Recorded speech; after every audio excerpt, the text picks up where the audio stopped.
So Council, I will call the meeting to order. And I will ask Councillor Madigan to read the land acknowledgement, please.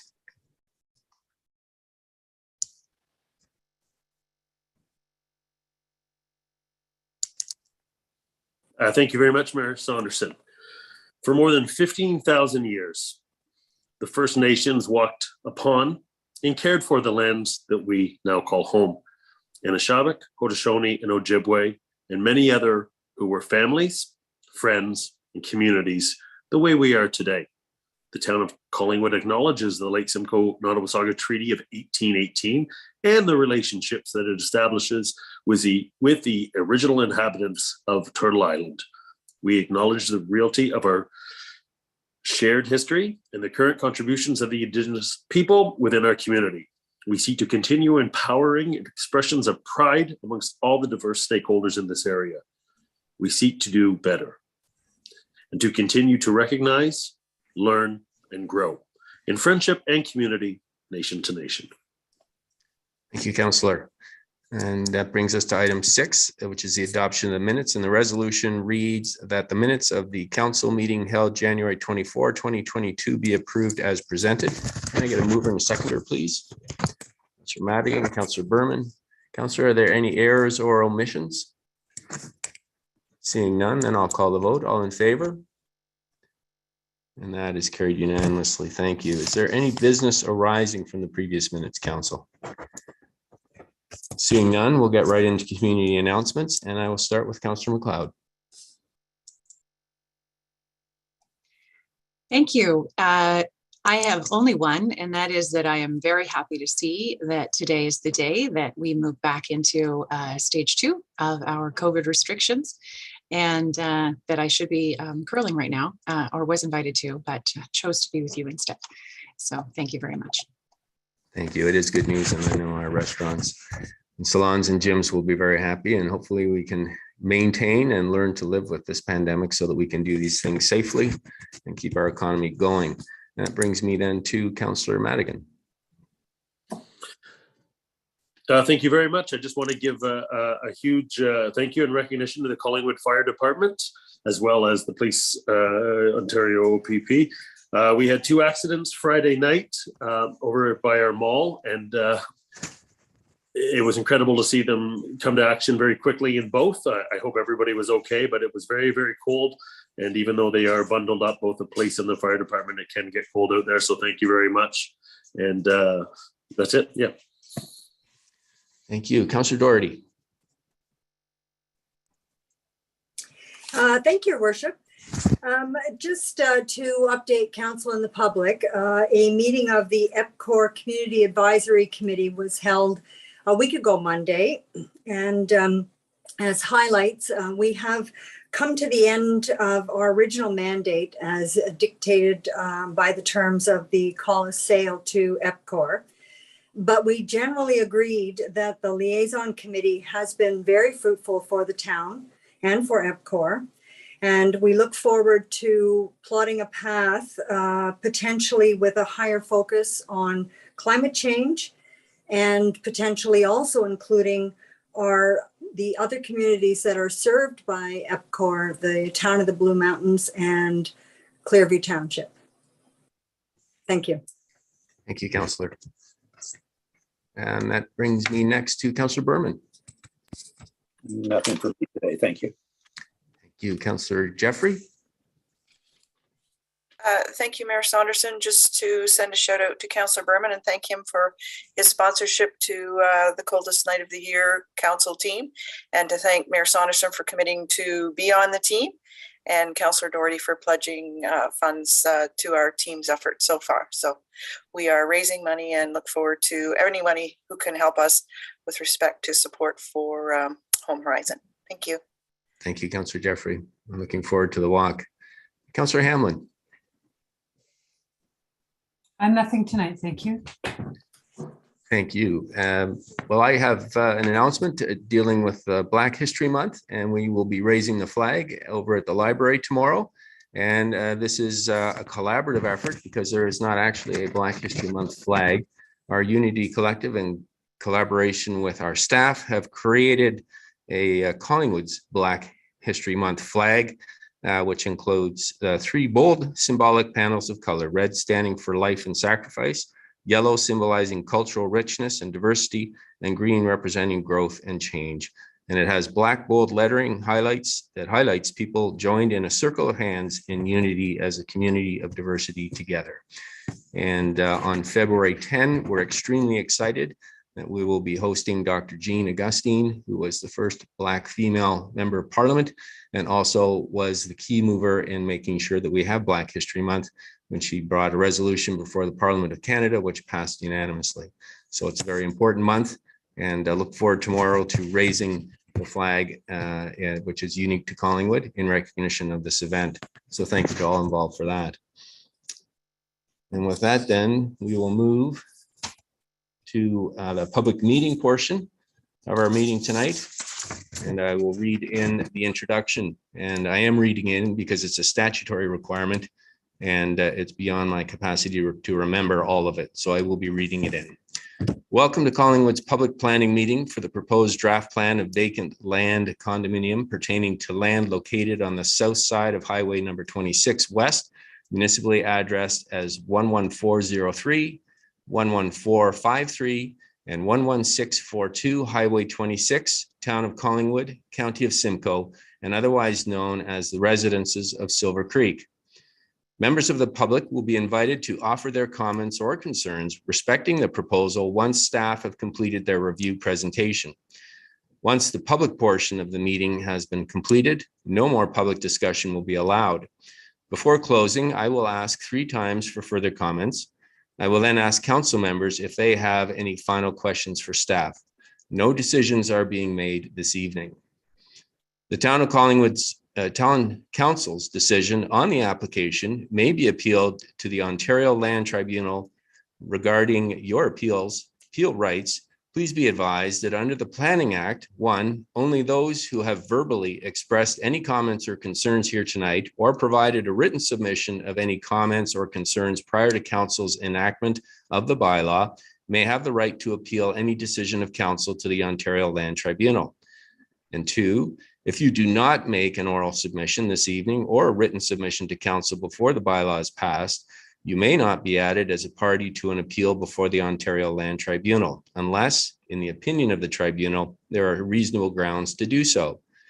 And 3, if you do not speak tonight but wish to be notified of Council's decision on the proposed application, you must make a written request to the clerk of the Town of Collingwood. Should you need assistance in doing so, please contact the Planning Services Division. Please note that the rights of third parties to appeal plans of subdivision and condominium decisions to the Ontario Land Tribunal have been restricted under the Planning Act. Should you have any questions about your appeal rights, please contact the file manager after this meeting. Public engagement remains a critical part of the planning process, and we look forward to your participation today. This public hearing is being recorded. Your name, address, comments, and any other personal information are being recorded according to the Municipal Act and the Municipal Freedom of Information and Protection of Privacy Act. The minutes will be available to the general public, including the town's website. I will ask that the Planning Services also confirm that notification to the public has been given as required by the Planning Act within their presentation this evening. And with that, I will pass it over to Director Valentine to start the public meeting. Go ahead, please, Summer. Thank you, Your Worship, and good evening, good afternoon to council, staff, and members of the public joining us. We do have Community Planner Tekel here with us today, who will take us through the staff presentation, including the details around the notice of this public meeting.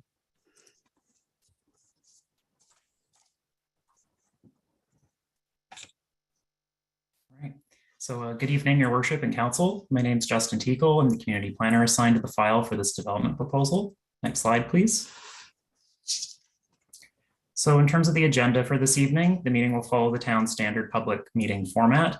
Mayor Saunderson's already provided an introduction, and the remainder of the meeting will consist of confirmation of public notice, an overview of the draft plan of condominium review process, municipal overview of the proposed draft plan of condominium by Planning Services, an overview of the development proposal by the applicant if they have anything additional to add in addition to the staff presentation. And then the meeting will be open to receive any comments or questions from the public, followed by comments and questions from council. Next slide, please. Notice of,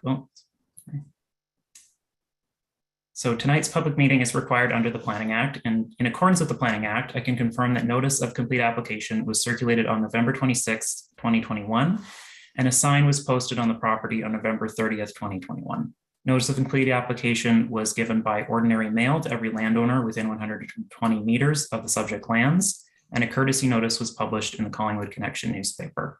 Next slide, please. Notice of public meeting was published and circulated on January 13th, 2022, and notice was given by ordinary mail to every landowner within 120 meters of the subject lands and published in the Collingwood Connection newspaper. Next slide, please. So this slide generally provides an overview of the development review process. A pre-consultation meeting for the larger development proposal was held with the applicant in February of 2020. Step 2 involves the applicant submitting their applications accompanied by the required supporting plans and reports. The applicant submitted the draft plan of vacant land condominium on October 15th, 2021.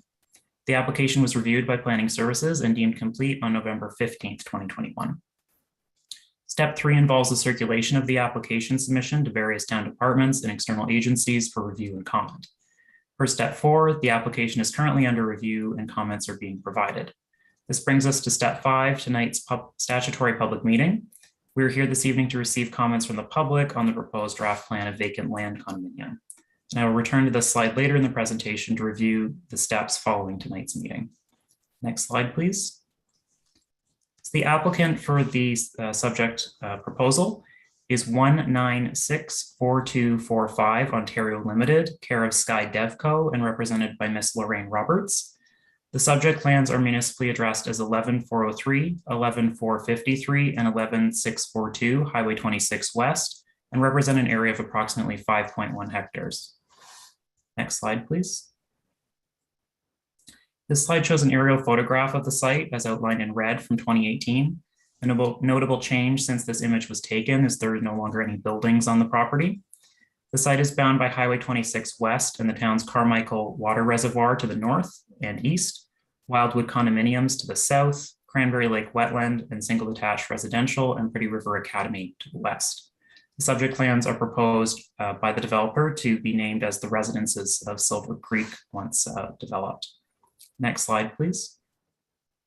So the subject of tonight's public meeting is the vacant land condominium. And so condominiums are a way to divide ownership in property. Vacant land condominiums function similar to plans of subdivision and have the effect of dividing vacant land into units that can be built on and separately conveyed. The condominium tool also allows for shared access to and maintenance of common elements, facilities such as private driveways and recreational facilities, and including cost sharing. Next slide, please. So the purpose of the application is to create 5 vacant condominium units to facilitate ownership for development of the proposed site plan. Unit 5, shown in blue, would be sold by the applicant to a development partner for proposed future development of townhouse dwellings. Unit 1, shown in yellow, would be retained by the applicant for the proposed future development of rental apartment dwellings. Unit 2, shown in purple, would contain a proposed future amenity building to serve all residents of both the apartments and townhouses. And units 3 and 4, indicated by orange stars, they're very small there, would contain future common signage. There's also a common elements block shown in red to provide legal access and servicing for the proposed condo units. The area shown in green represents the environmental protection lands, which are currently in private ownership, that once the condo plan is registered will be conveyed to the ownership of the town. The vacant land condominium application will enable a new ownership structure for the property. While there is an active site plan application with the town for development of rental apartments and condominium townhouses on the property, the site plan needs to be approved by council before any development can occur. The draft plan of vacant land condominium on its own does not confer any development rights without site plan approval. Next slide, please. For context, the condo units that are proposed, for context of the units that are proposed, the condominium units, the next 2 slides provide a brief overview of the associated site plan application that has yet to come before council for approval, but is being provided now so that those participating today have a sense of what's intended as the final products on the site. So this is an excerpt from a report related to the site plan control application, overlaid with the colors showing the proposed vacant land condominium units, which were on the previous slide. So it shows the 3 proposed apartment buildings and the amenity building on the left in yellow and purple, and the proposed townhouses on the right in blue with the common elements access road running down the middle in red. Next slide, please. So this is a rendering of the site plan proposal looking west, showing the 3 apartment buildings and the bungalow townhouses with Highway 26 in the foreground. Next slide, please. So in terms of the existing land use designations and zoning on the site, the lands are designated and zoned for medium density residential development and environmental protection. Development is proposed outside of the environmental protection areas. The purpose of today's public meeting is to consider the land division associated with the condominium application, and the appropriateness of the details of the development is a future decision through the site plan control application. Next slide, please. And to provide some additional site context, this slide again shows the 2018 aerial photo with labels of the surrounding places relative to the subject properties. So those include Lighthouse Point to the north, Wildwood to the south, single detached residential to the west, and the images on the left shows the site frontage along Highway 26 near the intersection with Waterfalls Lane in November of last year. Next slide, please. In terms of comments received to date, the proposal is still under review by town and commenting agencies. To date, comments have been received from Hydro One, Bell Canada, EPCOR, Enbridge, the MTO, and today Simcoe County as well. All of the comments have indicated no objection or have indicated no objection with standard conditions. Technical comments will be compiled and shared with the applicant so that they may be addressed accordingly. To date, initially, when this was being put together, 3 members of the public reached out to provide comments relating to the application name, being Residences Silver Creek, site access, condo unit configuration, and the location of the yet to be approved apartment building 1. Next slide, please. In terms of issues being tracked, include ensuring that the proposed draft plan of condominium aligns with the site plan application. And the property does not currently have an exemption from the interim control bylaw. And so the site plan control and draft plan of vacant land condominium applications can only advance to council after that bylaw is no longer in place. Next slide, please. So in terms of next steps, after tonight's public meeting, they will include potential changes to the applicant or by the applicant to the proposal based on the public input and technical comments received, writing of a comprehensive staff report, providing a recommendation on the application to Development and Operations Services Committee and Council once the interim control bylaw is no longer in effect, Council's decision on the application at a regular meeting of Council to approve or refuse the applications, and following Council's decision, notice of passing of refusal will be circulated to all individuals notice of passing or refusal will be circulated to all individuals and organizations who have requested notice. This notice will also be posted in the local newspaper. And subsequent to Council's decision, there is an appeal period should anyone wish to appeal the decision of Council to the Ontario Land Tribunal. If no appeals are received within the appeal period, then the draft approval would come into effect. Next slide, please. So this slide outlines opportunities for members of the public to stay informed when the application will be considered by Council.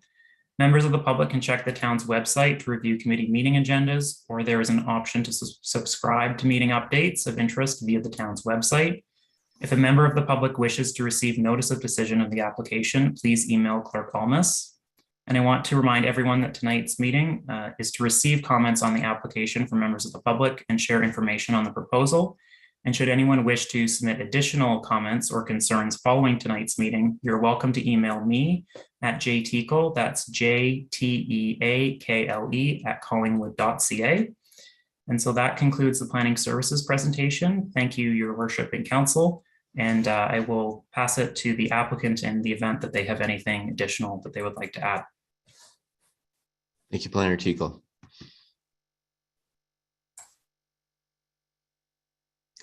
Does our applicant have any wish to speak tonight at this public meeting?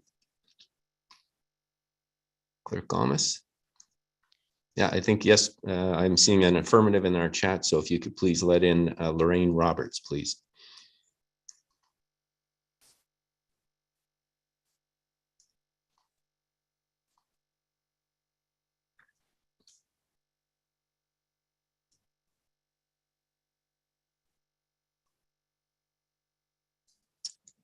Good afternoon, Lorraine. Can you hear us?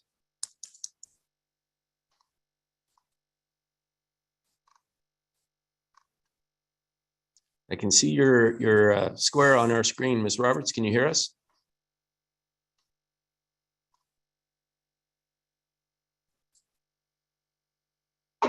There we go. My mute button was covered. I couldn't click on it. Hello. Hello, good evening. I also have our legal counsel on the call as well. I'm not sure if you can let him in. It's Craig Robson. Okay, our clerk will look for Mr. Robson. Excellent. Do you want to? I can start if you'd like. Yes, absolutely. Please go ahead. Excellent. Good evening, Mayor Saunderson and council, town staff, and members of the public. My name is Lorraine Roberts. I'm the development manager here at Skyline. And we're part of the, we're Sky Devco, part of the Skyline group of companies. Craig Robson, who will be joining us, is our legal counsel on this vacant land condominium application. Firstly, I'd like to express my thanks to planner Justin Teagle for his assistance on our development applications and providing a thorough presentation this evening. Collingwood has an extremely low vacancy rate at about 2%. This project not only brings much needed housing inventory for the town with 187 rental apartment units and 60 condominium townhouse units. There'll be a range of different housing options available, and approximately 20% of the rental apartments will meet the affordable housing objective. Our vacant land condo approvals will create the different parcels of land as described in Mr. Teagle's report, and it'll allow us to transact on our agreement with our building partner by providing them with the land that they require for the townhouse portion of the development. We're eager to see a staff report brought to council on this application in the very near future, and we request that council direct staff to prepare a recommendation. This will enable us to obtain approvals in order for us to complete the transaction with our partner. Thank you for the opportunity to speak this evening, and we'd be happy to answer any questions for you. Thank you very much, Ms. Roberts. Mr. Robson, do you have anything you'd like to add tonight? Nothing much. I just want to suggest that this is a lot solider than going by way of severances and cost sharing agreements and easements. The vacant land condo takes care of all the shared facilities and has a very effective cost collection method called the condo common expense lien. So it's a very effective way to have a property developed by two different developers and still have a very tight tie to the sharing of costs and all the access points they need. All right, thank you both. And with that, then I'll look to Clerk Almus. I see we have quite a number of people that would like to speak to council tonight, and I'll make the first call. So I'll look to Clerk Almus to bring in a member of the public. Thank you, Your Worship. Again, as I've noted in the chat feature, if you're wishing to speak to council regarding this planning application, please press the raise your hand feature. We do have a couple callers. If you're using a telephone, please press *9 and we will unmute you. And we'll go in order of your raised hands. Once you are unmuted, please ensure you provide your full name and your address for planning notice purposes. The first individual we have is Robert White. All right, please let Mr. White in. And we will just be unmuting them, Your Okay. Worship.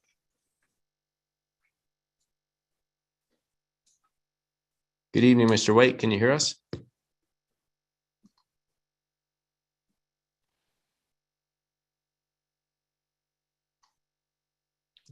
It looks like we'll have to promote to panelists, so they will be joining the meeting.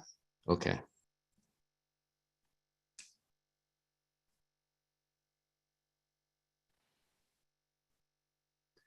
Mr. White, can you hear us?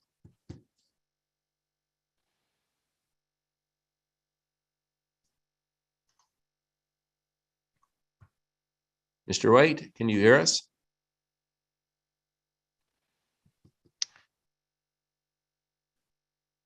Good evening, Mr. White. Can you hear us? It appears that his audio is not connected. We're not able to hear you, Mr. White. We can see you, but we can't hear you.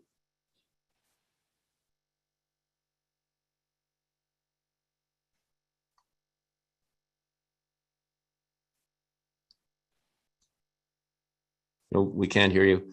Mr. White, I think what we might do is move on to our next caller, but we will come back to you. So please don't leave. We will come back. Sarah, if there, maybe let in our next. Certainly, the next individual is Cameron Mitchell. Mr. Mitchell, can you hear us? Good evening, Your Worship. Can you hear me? Yes, we can. Go ahead, please. And if you can just give us your address, your municipal address and postal code, please. Yes, certainly. Good evening, Your Worship, members of council and town staff. My name is Cameron Mitchell, and together with my wife, we own a home at 91 Garbutt Crescent, L9Y0H5. Professionally, I am the property manager at the Lighthouse Point Yacht and Tennis Club, the condominium community directly across the highway north of this proposed development. Tonight, I, along with its chairperson, am representing the Lighthouse Point Shared Facilities Committee. We have numerous concerns with respect to the planning of this community, including but not limited to the need for increased enforcement due to frequently observed vehicle speed and traffic signal violations, and the presence of this development and the proposed pedestrian-friendly features will make trespass onto Lighthouse Point very likely. With respect to vehicle speed and traffic signal violations, how will the development prevent owners from venturing across the highway and through Lighthouse Point to use the waterfront and other amenities? On a regular basis, I receive reports of close calls with vehicles racing down Highway 26, either running the lights completely or sliding through them. It was just a couple of winters ago that we had a car slide through the intersection and collide with a light standard. Thankfully, no one was injured. By increasing vehicular and pedestrian traffic in this area, we are increasing the risk of an accident, crime, and vandalism by those who trespass onto private property.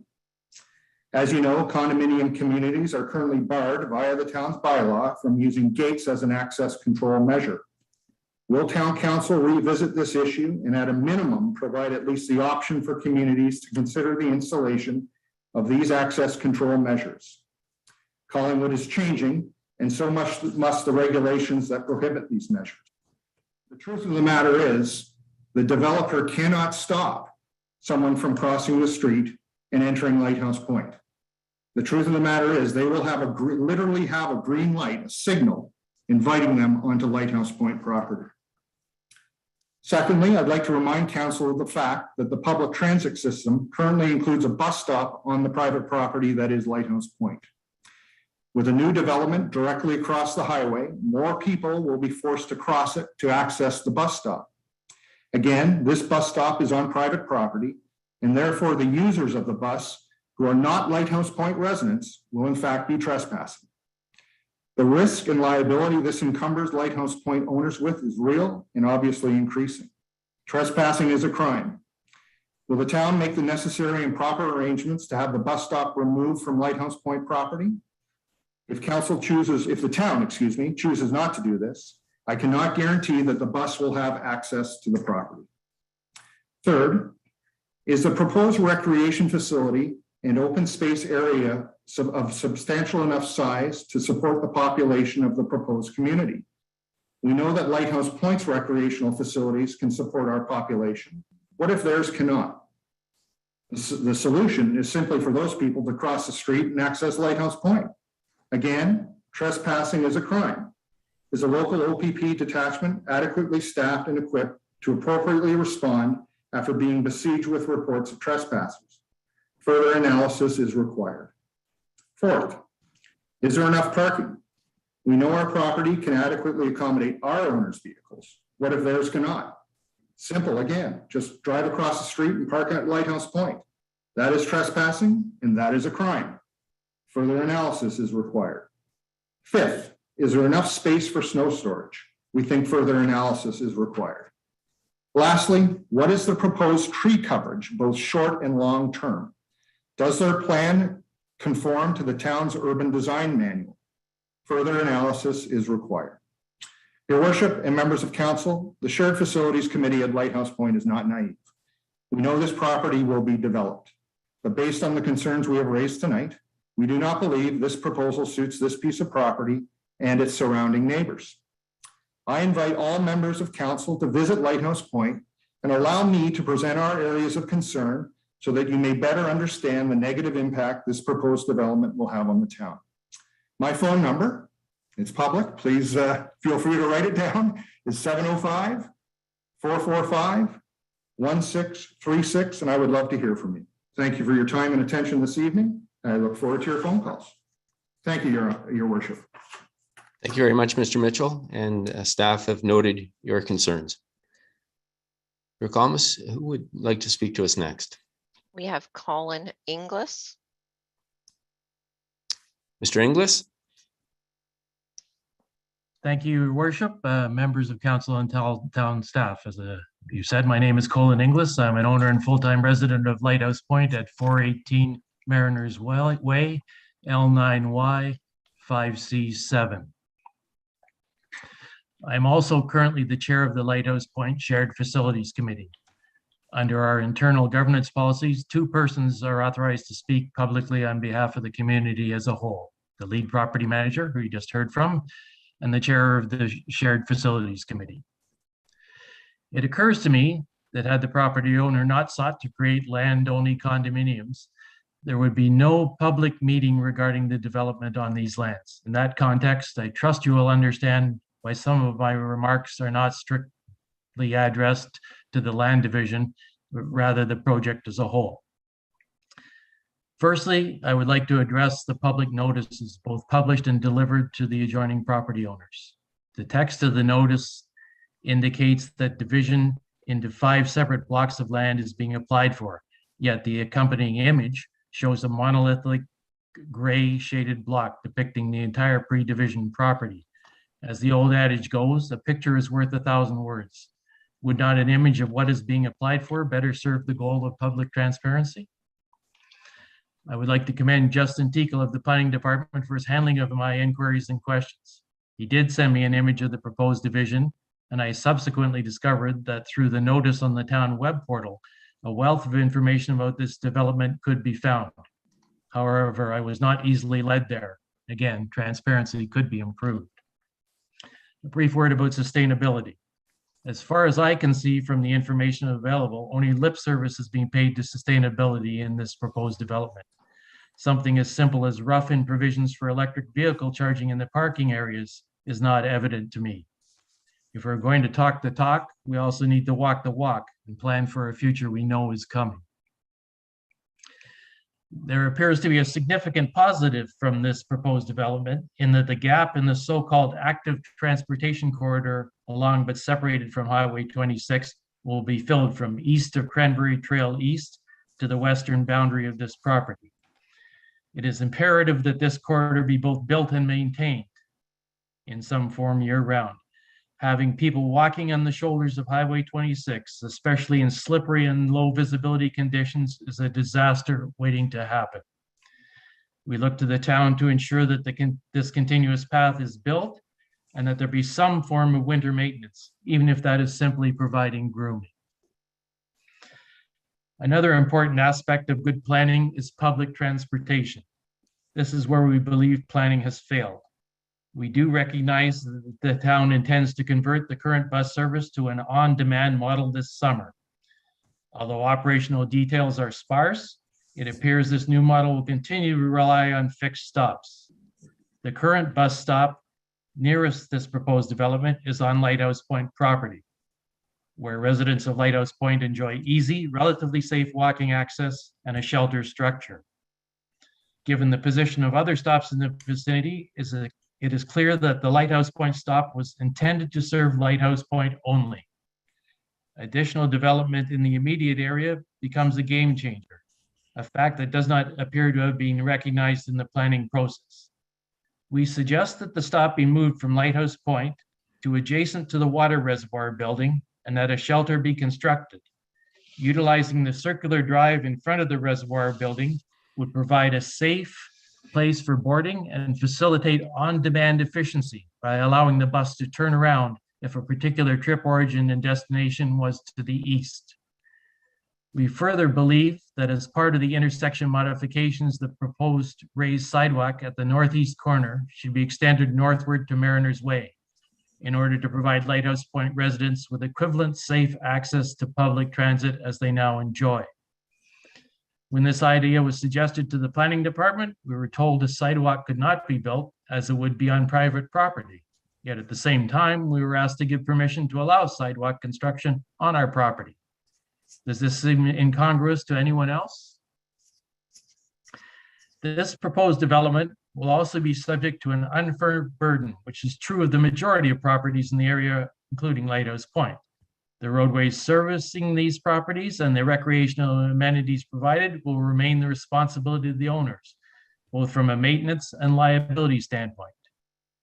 Presumably, this property, like others in the area, will be classified as multi-unit residential for property tax purposes. By comparison, a house on, say, Maple would for equivalent property value pay 30% lower property tax. If the roadway on Maple requires repair, the town will do so. Parks with recreational amenities will be nearby, and any associated liability will be borne by the town. We urge the town to examine this development practice. A situation where more is paid and less is given is unfair. It could and should be challenged.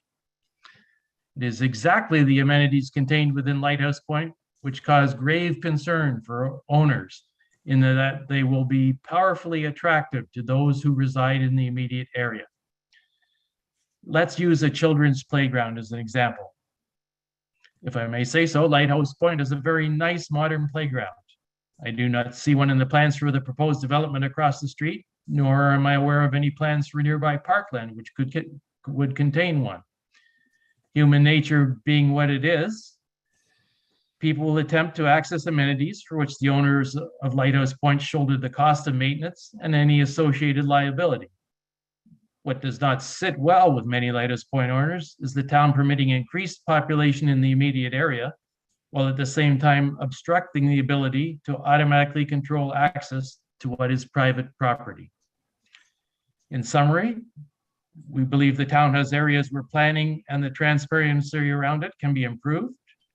We also believe that the asks of bus stop relocation, safe pedestrian access, including a sidewalk into Lighthouse Point, and the tools to control access to our property are reasonable, especially given the revenue versus services imbalance discussed.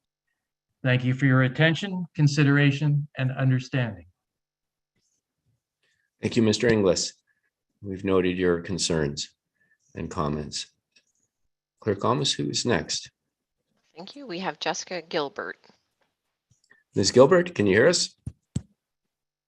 I can hear you, and thank you so much for allowing me to join and participate today, Your Worship and members of council and town staff. I too, as I was about to write in the chat, am a full-time resident of Lighthouse Point. I reside at 750 Johnston Park. And first off, thank you for your time. I have to say I echo and support everything that Cameron Mitchell has shared with you today. I'm sure many other residents do. In fact, I know they do.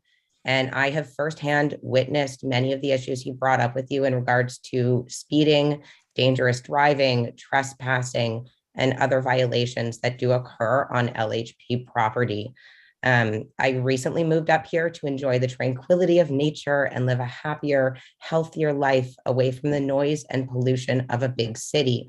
I wanted to get away from the stress of hearing constant hammering of construction, something I know from personal experience, having lived right across the street from it at York and Queens Quay in Toronto for a good 5-6 years, can have a hugely negative effect on the health and well-being of those living nearby. Not to mention that of the environment, as this proposed area does border wetlands. And I know that's something very important to the town of Collingwood and all of its residents. So I do have a few questions and concerns per se. How long is this development going to take? Are there going to be different phases of construction? What size are all the units going to be? I know that we've seen some drawings and plans, but as Colin also said, we do speak of drawings not necessarily matching words on paper. How many parking spaces? How many additional cars are going to be here? Again, with traffic flow as well as pedestrian flow. I have a small little dog who I love to cross the street and safely be able to walk with. as that is our only access into getting into some of Collingwood's great trail and pathways. Am I still going to be able to do that and do that safely with, my small dog? Am I going to be able to do that safely with children? If portions of this is going to be for community housing, I ask if the applicants will be vetted for histories of drug addiction and violent crime, because we do have a large community with young children, again, as many people do mention. And again, having lived in downtown Toronto for many years, I have seen firsthand how this sort of mixed housing can unintentionally, but potentially have negative effects for the existing community. And then just lastly, I ask about perhaps local workers. And during construction, again, if we're dealing with a lot of hammering, noise, dirt, are there going to be regular cleaning done on Highway 26 during excavation? There's going to be a lot of dirt, small rocks, and other debris swept onto the road that can be damaging to vehicles. So those are sort of all of my questions and concerns, in addition to the ones that both Colin and Cameron have shared with you. And again, just having lived through construction, having lived in an area that was very beautiful and had, a great area to it, it is no longer that way. And I moved up to Collingwood to be able to enjoy nature and tranquility and all the wonderful things that we have as residents of Lighthouse Point that I fear are in danger should this plan go through as planned. So thank you for your time. Thank you for allowing me to speak today. Thank you.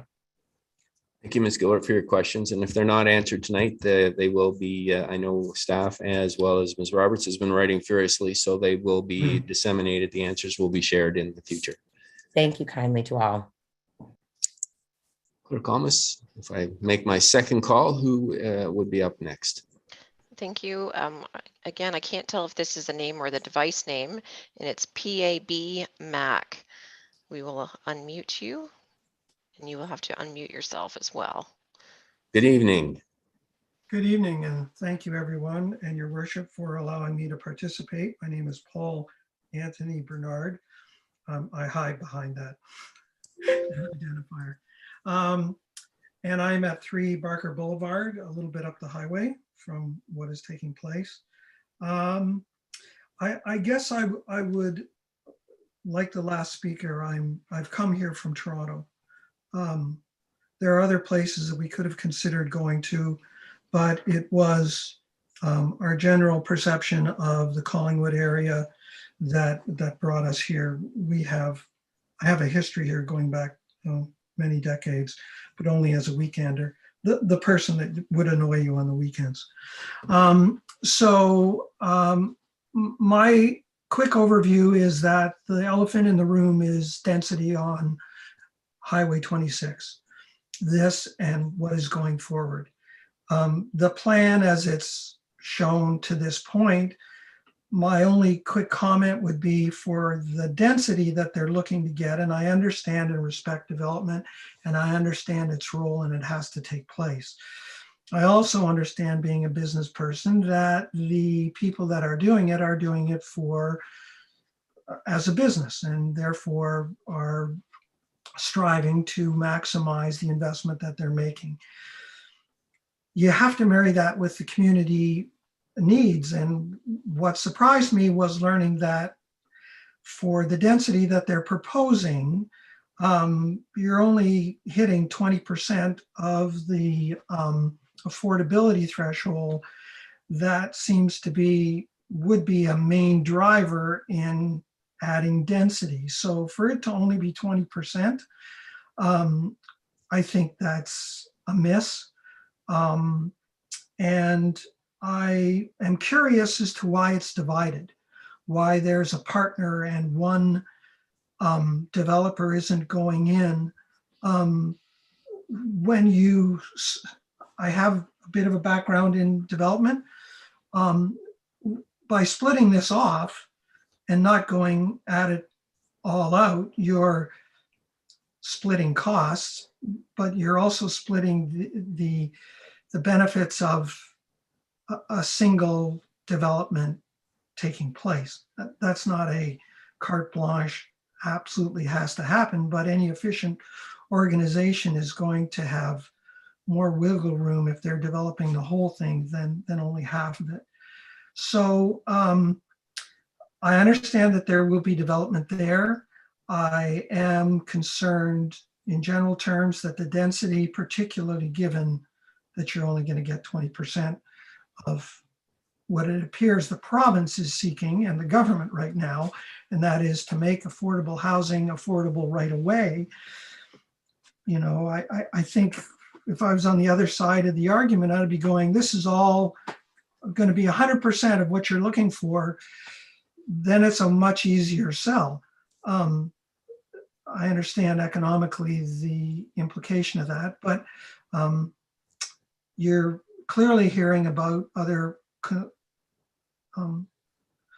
located closer people who feel the stress of the density that's going to be across the street for them and the unique problems that they have about it.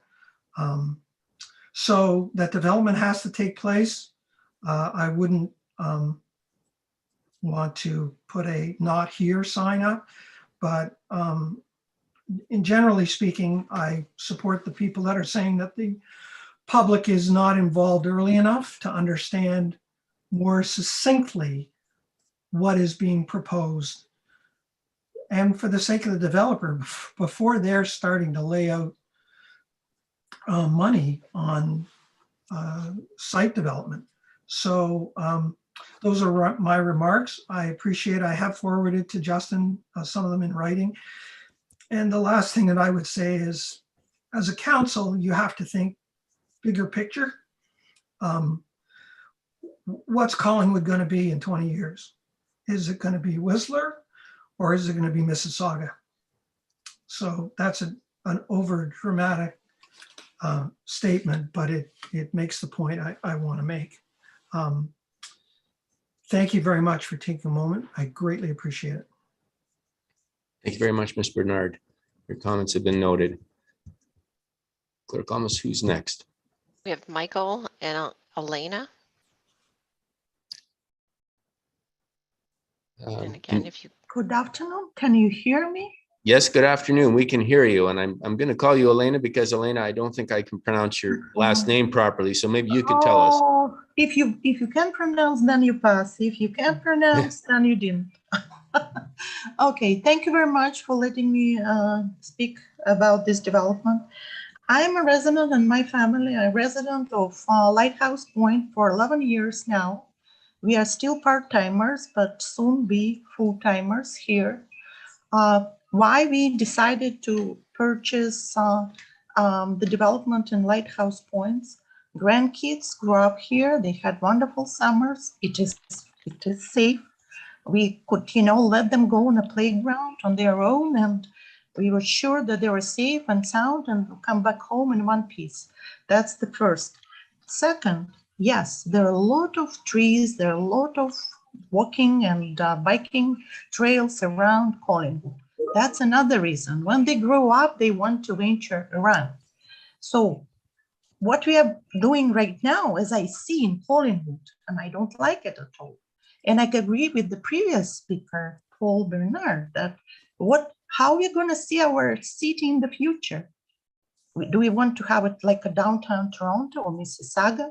No, we don't. Otherwise, why would we leave our properties in downtown Toronto and move here? A lot of people now start moving up to Midland because they feel Collingwood is not the city anymore that they decided to put their life in. So that's another question. How the planning department would like to see our city together with the council. What do we want to do out of Collingwood? It's as busy as it is. So the medium density development, it's way too high for this area.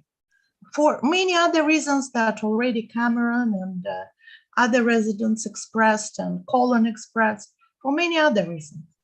Then another question, there are a lot of gonna be paved areas for parking and for buildings. Where would the water go? That's the question. We have drainage issues as it is right now. my neighbor downstairs had his basement flooded. There's nowhere for water to go. If we're going to pave everything in Collingwood, there is going to be flooding everywhere, like in Toronto or like North York.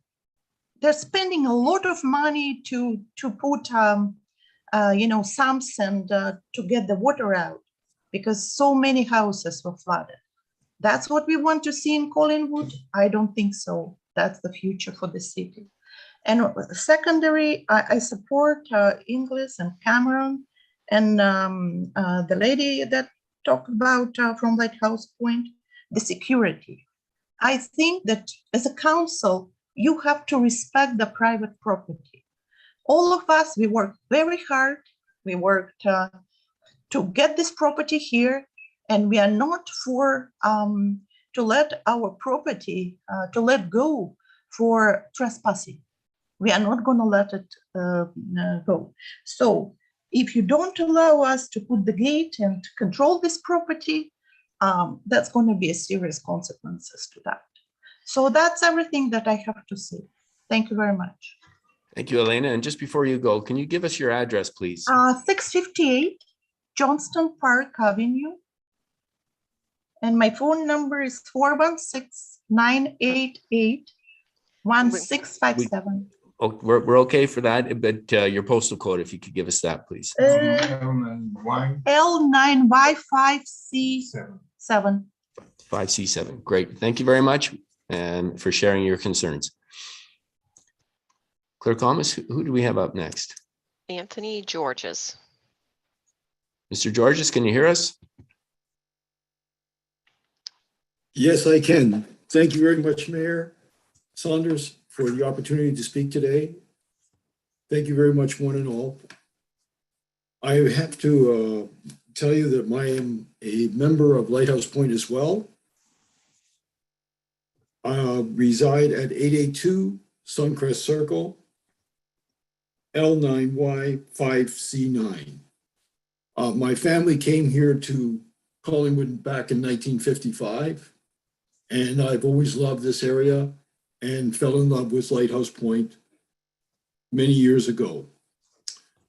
We have cherished the greatness of this town and region for decades, and to see this type of development coming in reminds me of what I grew up in back in downtown Toronto back in the early 50s, nestled between Regent Park and Moss Park Apartments, where, of course, everybody said, don't worry about it. It's not a high concentration of anything. Everything is good. And as a young chap, growing up and seeing street gangs, fights, and everything like that as a youth, I have to tell you that the people that promoted Moss Park and Regent Park Apartments back into the city of Toronto were misconceived the public population totally. The same thing came true again when people in North York said, oh, Jane and Finch is going to be a great area. Well, we all know what happens there, and we read about it on a Friday and Saturday night of situations that are unfathomable and unconceived. We don't need that type of presence in this area with a concentration of housing like that. It would be much wiser, as I've seen over the decades, not to have a concentration of high density, low income housing to the same extent that is being proposed at this time. The safety concerns and the trespassing issues that others in our area have expressed are profound. And we've seen such a huge rise of issues, crime, and other issues here in Lighthouse Point, where people have no respect for our properties and have just really, I would say, insulted the idea of private property to no end in the last 2 summers. Additionally, I have a question for council. In the demand for water, we have the reservoir entrapped in this area now that is being proposed for development.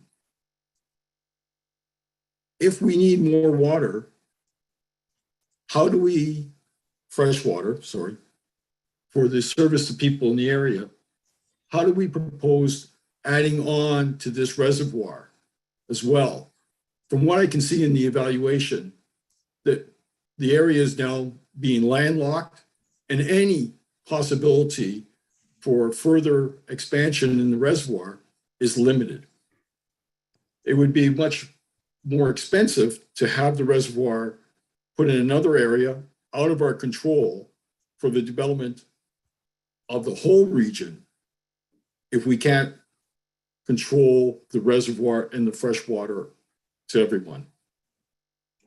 Lastly, the comments that we've heard about land drainage is paramount. We've seen such issues already, as pointed out, here in the city, or here in the town, I should say, and we don't need to keep battling water issues that are being so pronounced in these last 2 years. With that, I thank you very much for the opportunity to speak today, Council and Mayor Saundersons. Thank you and God bless. Thank you, Mr. Georges. Your comments are duly noted. Clerk Thomas, who do we have next? Thank you, Your Worship. We have Wayne. Wayne, can you hear us? If you can state your full name and address, please, you can get started. And you will have to unmute yourself as well. There, I should be here. Well, you should be able to hear me now. We do hear you now. So if you can just state your name and your address for us, please. My name is Wayne Wood. I live at 11475 Highway 26, which is the first triangle to the west, or the first rectangle to the west of the site area. Thank you. Go ahead. Beside the road outs. Yes. I thank Mr. Teakle for his note the other day that said this is not site plan approval. This is about the condominium division. And so I've left my things I was developing for site plan approval on the table, and I'm looking specifically at the condominium separation. I did submit a document this morning, Mr. Teakle and Ms. Almos, and so that is there. I'll quickly go through this. I don't think I need to read it all, but because the basic question is, if this application for vacant land condominium is passed now, because Unit 5 becomes an item for sale, can that property be sold, and does it take it out of the overall site plan approval process before the site plan approval process is undertaken? Just a moment. Trouble with running a business from home. So that's the basic question. I've read through various different statutes and other things this weekend to try to get a handle on this, and so I'm just not sure. Do you understand? Do you understand the question? Sorry, you're muted. Yes, I've muted myself. I think we've got the question there. Yeah, so what I point out in the document I sent was I had sent a document to Mr. Teakle in mid-July of last year after finding the application for the development online in April. And rather than wait until site plan approval time came along, I submitted comments in July. And then I see that, obviously, that other part. The thing is, in that comment, apartment 1, which I didn't understand, is not yet specified as being part of the plan. In 2008, this site was actually planned for under site plan approval, and I believe it got approved, and it got caught in the financial crisis, and whatever happened, the property went back to the owners. So this is the second time around that I see this. At that time, a similar layout on the property I had requested, in accordance with my understanding of the urban design manual, that I think it was a 4-story, might have been a 3-story building where apartment 1 is now, would be relocated to be more consistent with the density on the other side, the east side of the property, in the area of what is now labeled as Unit 5, rather than being beside the road across from Lighthouse Point. And then the western end of this development site would be townhouse condominiums. So the higher buildings would be on the east side next to Brandy Lane, and the lower townhouse units would be on the side next to me. Okay, so that is in the system, just in the note of in July. So if this, I ask that you put this this vacant land condominium application aside until site plan approval is granted. I'm not trying to stop the development, nothing like that. That's not my intention. Just want the opportunity. First, another point is my understanding, well, in the past, we have been able to comment on the site plan and suggest changes. And if the argument was accepted, the changes would be made to the site plan. I believe that's still the process, but because of changes in legislation, I didn't actually look up that point. So I want to make sure that first of all, my question is even going to be, has to be listened to by statute. And if it can be listened to, or if I can present it, that it is listened to, and the option that I'm proposing can in fact still be applied to, because it involves Unit 5, to Unit 5. Yeah, you've stated your question. We've got that, Mr. Wood and staff have taken note of it. So if they're not at the end of the question period, I will ask staff if there's questions they can answer tonight. If they don't answer tonight, then they will be getting in touch with you. They have their information. And presumably Planner Tickle has your email from last summer. Oh, and from yesterday or something, or Friday. Yes. Good. Thank you very much. Thank you. Clerk Almus. I'll make this third call. Do we have another resident that would like to speak to council? Thank you, Your Worship. We do have one panelist remaining, Robert White. So he has joined us by a telephone. But again, as a reminder to all participants to this meeting today, that if you want your comments recognized, you do have to address council formally and have your name in the public record regarding this file. So again, you press the raise your hand feature or *9 if you're on a telephone to address council. And we'll allow Mr. White to speak. Good evening, Mr. White. Can you hear us? Yes. Can you hear me? Yes, we can hear you now. We've got Fantastic. You. Thank you so much. Good evening, Your Worship and members of council. My name is Robert White, 564 Mariners Way, L9Y 5C7. I've been a resident at Lighthouse Point for 19 years and an active member of the community, sitting on multiple boards over the years. I have a number of concerns with respect to the planning of the proposed community that is being presented, including increased risk and liability, environmental and health and safety issues.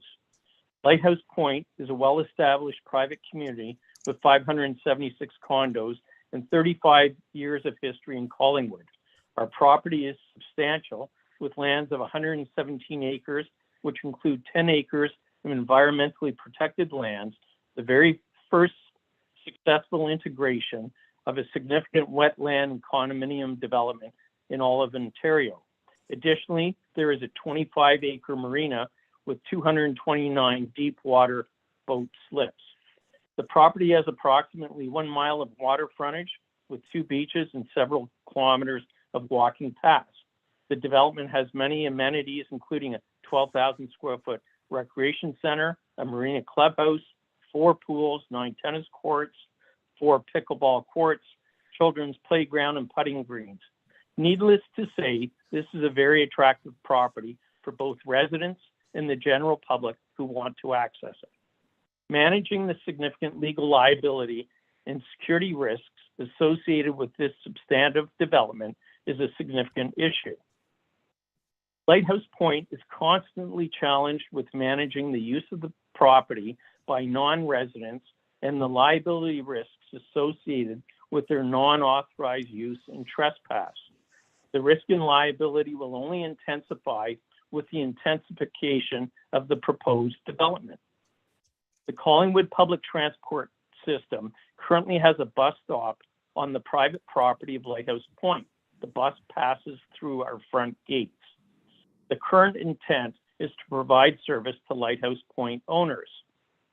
With the proposed development under the current plan, the residents of the proposed development and the general public will have access to our property to access the public transport bus, which creates significant liability and management risks to Lighthouse Point.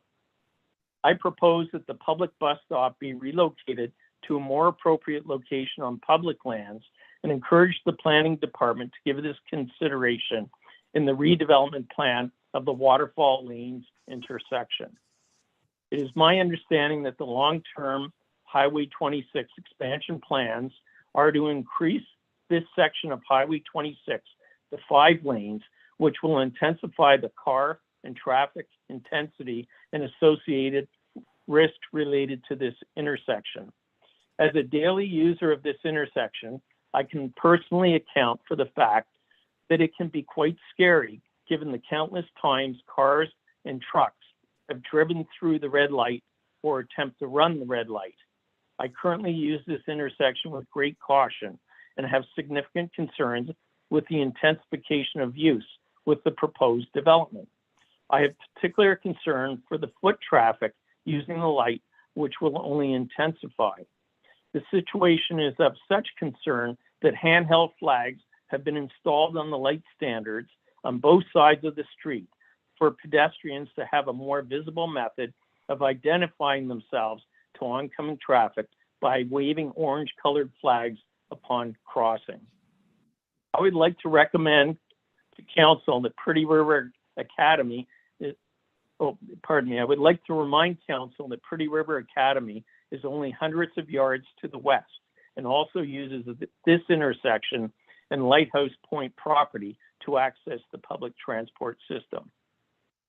Given the intensification of use at this intersection based on the proposed development, in addition to the intensification of traffic with the future expansion of Highway 26, I raise great concern and issue with Council in regards to the intensified risks of this intersection. My belief isn't if someone gets killed on this stretch of road and intersection, but when someone gets killed. I again encourage planning to give great consideration when planning the redevelopment of this intersection. It is now an appropriate time for Council to support Lighthouse Point's multiple requests to install a gated traffic system at the front entrance of Lighthouse Point. The use of traffic gates are widely used throughout the province and Canada as a traffic risk management and security tool. The approval of this gated system is long overdue.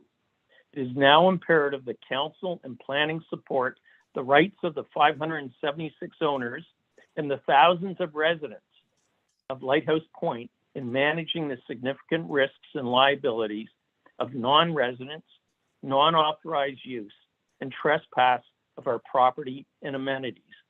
We are asking Council to support Lighthouse Point's basic and fundamental rights of being able to manage its property safety, security, and risk management.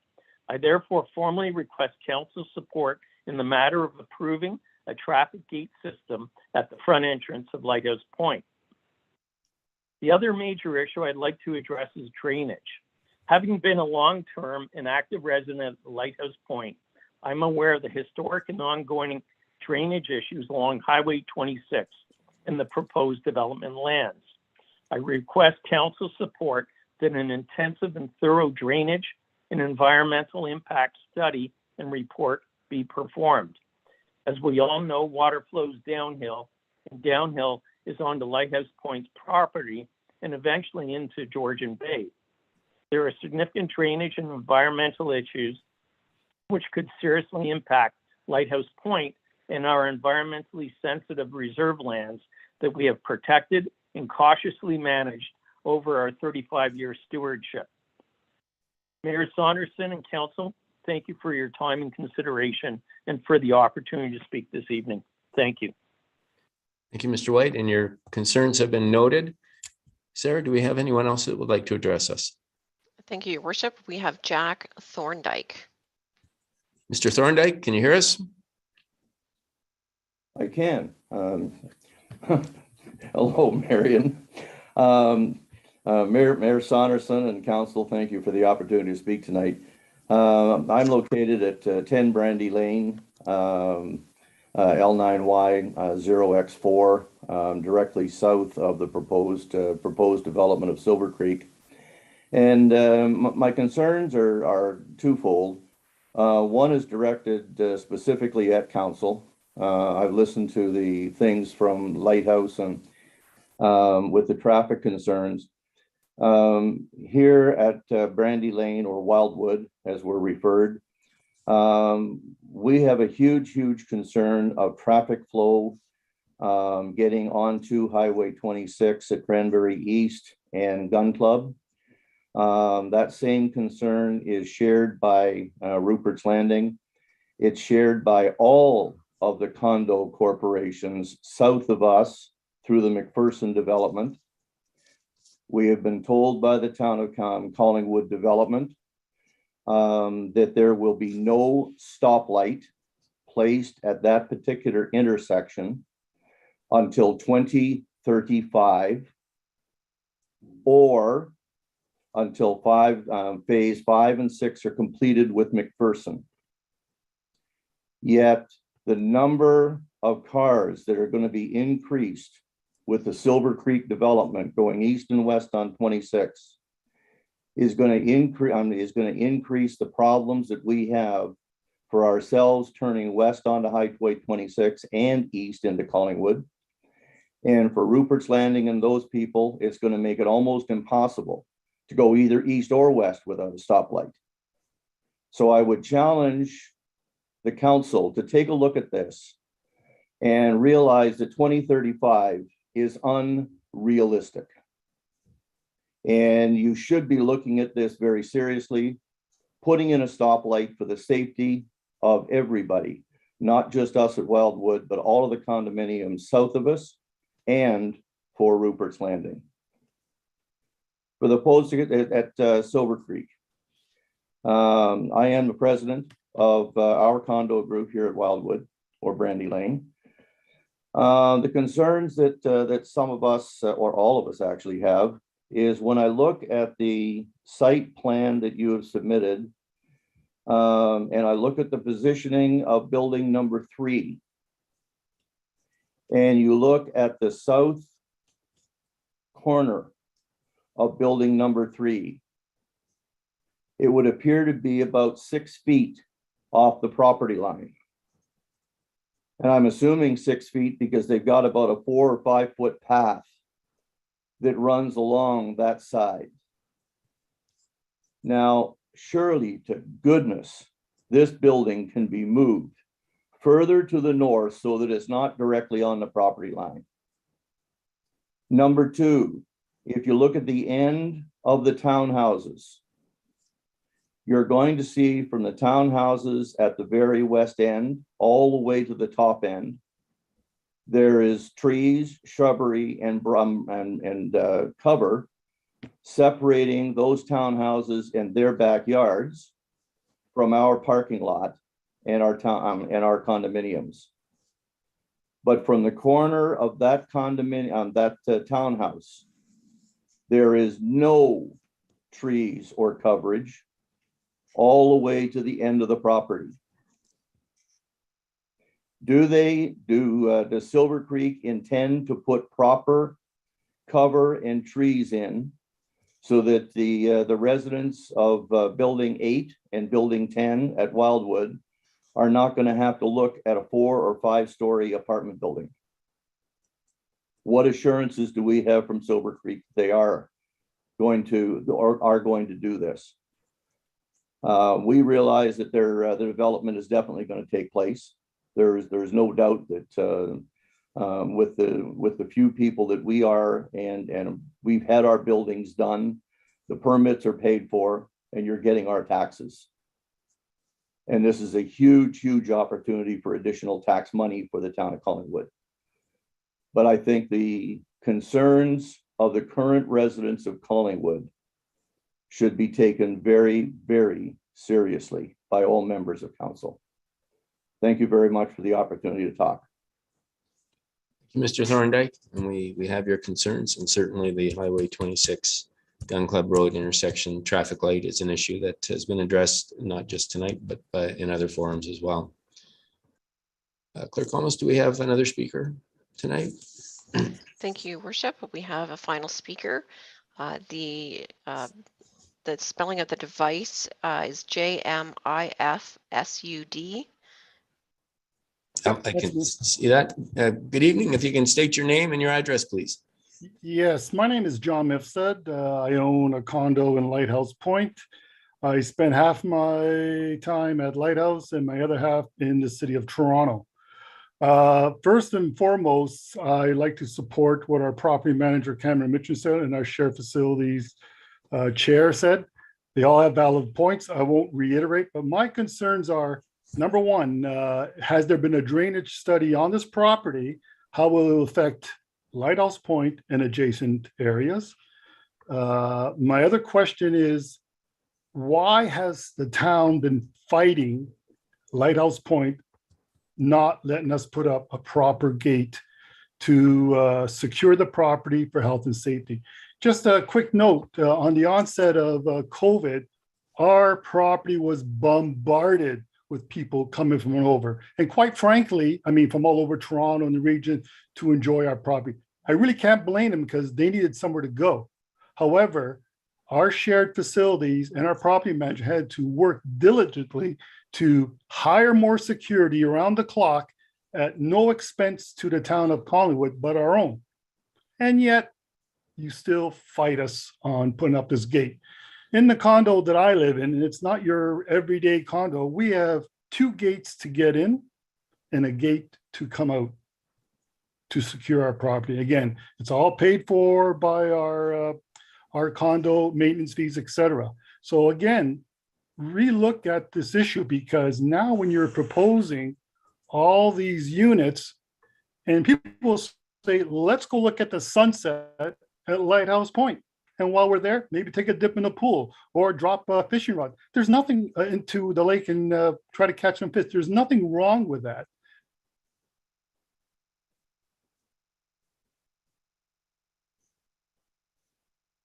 Mr. Smith said, can you hear us? Did we lose you?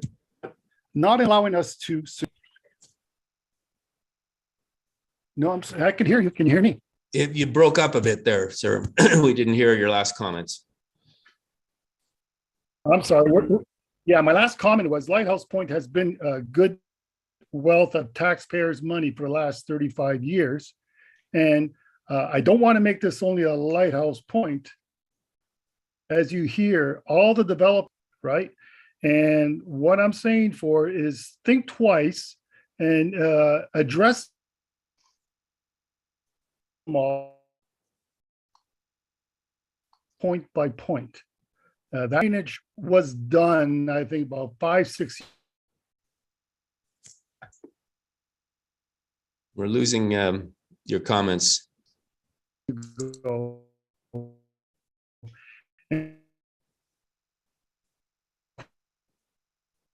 Mr. Miff said you're frankly, and it runs right next to my property.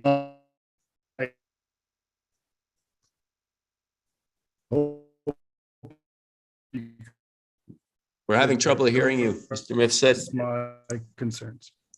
Okay, sir, if you might want to send us an email. We missed the last comment. You were talking about the tax contributions. Yeah, I'll have to sign off then. Thank you for hearing me. Okay, thank you very much. Your comments are duly noted. And I'll do third call for the last time. Clerk Thomas, do we have anyone else who wishes to address us? Just making sure through the list. We do have Anthony Georges's comment that the tax was the last comment. Okay, Noted, Mr. Nifsted's last comment about the tax contribution of Lighthouse Point. but Okay, he has his hand raised again as well. Mr. Georges does? Correct. All right, let's let Mr. Georges in just for a brief comment. Mr. Georges, can you hear us?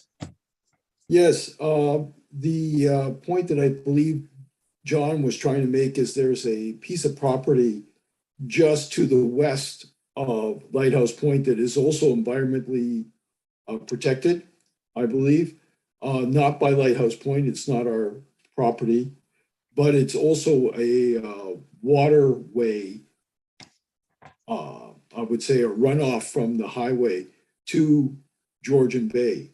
And because there's a lot of wildlife in this protected area, it seems that protected by, I don't know who, but it seems that this would be a major concern for the drainage, that any type of salt or anything that comes from this property, the development, be not go through this swamp and protected area. That's the main concern. Again, I'm just trying to reinterpret what John was saying on those comments. All right, thank you for that. Thank you for Okay. your assistance. And All we right, have Sarah. Greg that wishes to address council. Greg, if you can state your name and address, please go Yes, ahead. my name is Greg Linton. I live at 750 Johnston Park Avenue, Unit 1008, here in Lighthouse Point, L9Y 5C7. Thank you. Go ahead, please. All I want to say, Mayor and Council, is after listening to everything that I've heard so far today, on behalf of Cameron Mitchell, Colin Inglis, and Rob White, and Jessica, and everybody else, that carefully we need to look at all of these issues because it's an ongoing problem. I've owned here for 20 years and have thoroughly enjoyed it. Everybody can see that it's getting busier here and more people are coming, and it has good points and bad points. But as far as Lighthouse Point and the surrounding properties, we have serious concerns about the density of the property next door, the design. We have big issues with the traffic out front and the safety of our young people and anybody that's taking their bikes for a ride or whatever. Health and safety is a big problem. I was on the committee a number of years ago that tried to get council and the fire chief at the time and his people to allow us to put a gate at the front of our property, like the one over at Rupert's Landing. And we were unsuccessful, and we've had a lot of problems in here because of not having it. We've had crime in here, we've had trespass in here, and I don't want to take up a lot of time because you've already, the people that have spoken have covered it all, but I just wanted to make my voice heard, and I hope you take this very seriously because it's a serious matter. Thank you, Mr. Linton. Thank you. And I'll do the third call for the final time, Clerk Almus. Do we have anyone else who would like to address council? That is it, Your Worship. Thank you, Sarah. I will look to Ms. Roberts and our staff. There was a lot of questions tonight. I don't know if there's any that can be responded to quickly tonight, or if we'll take most of them away to respond. So I'll open it up to first, I guess, Ms. Roberts, and then I'll go back over to Director Valentine. So go ahead, please. Thank you kindly, and thank you to all the residents for providing their comments. I've taken many notes.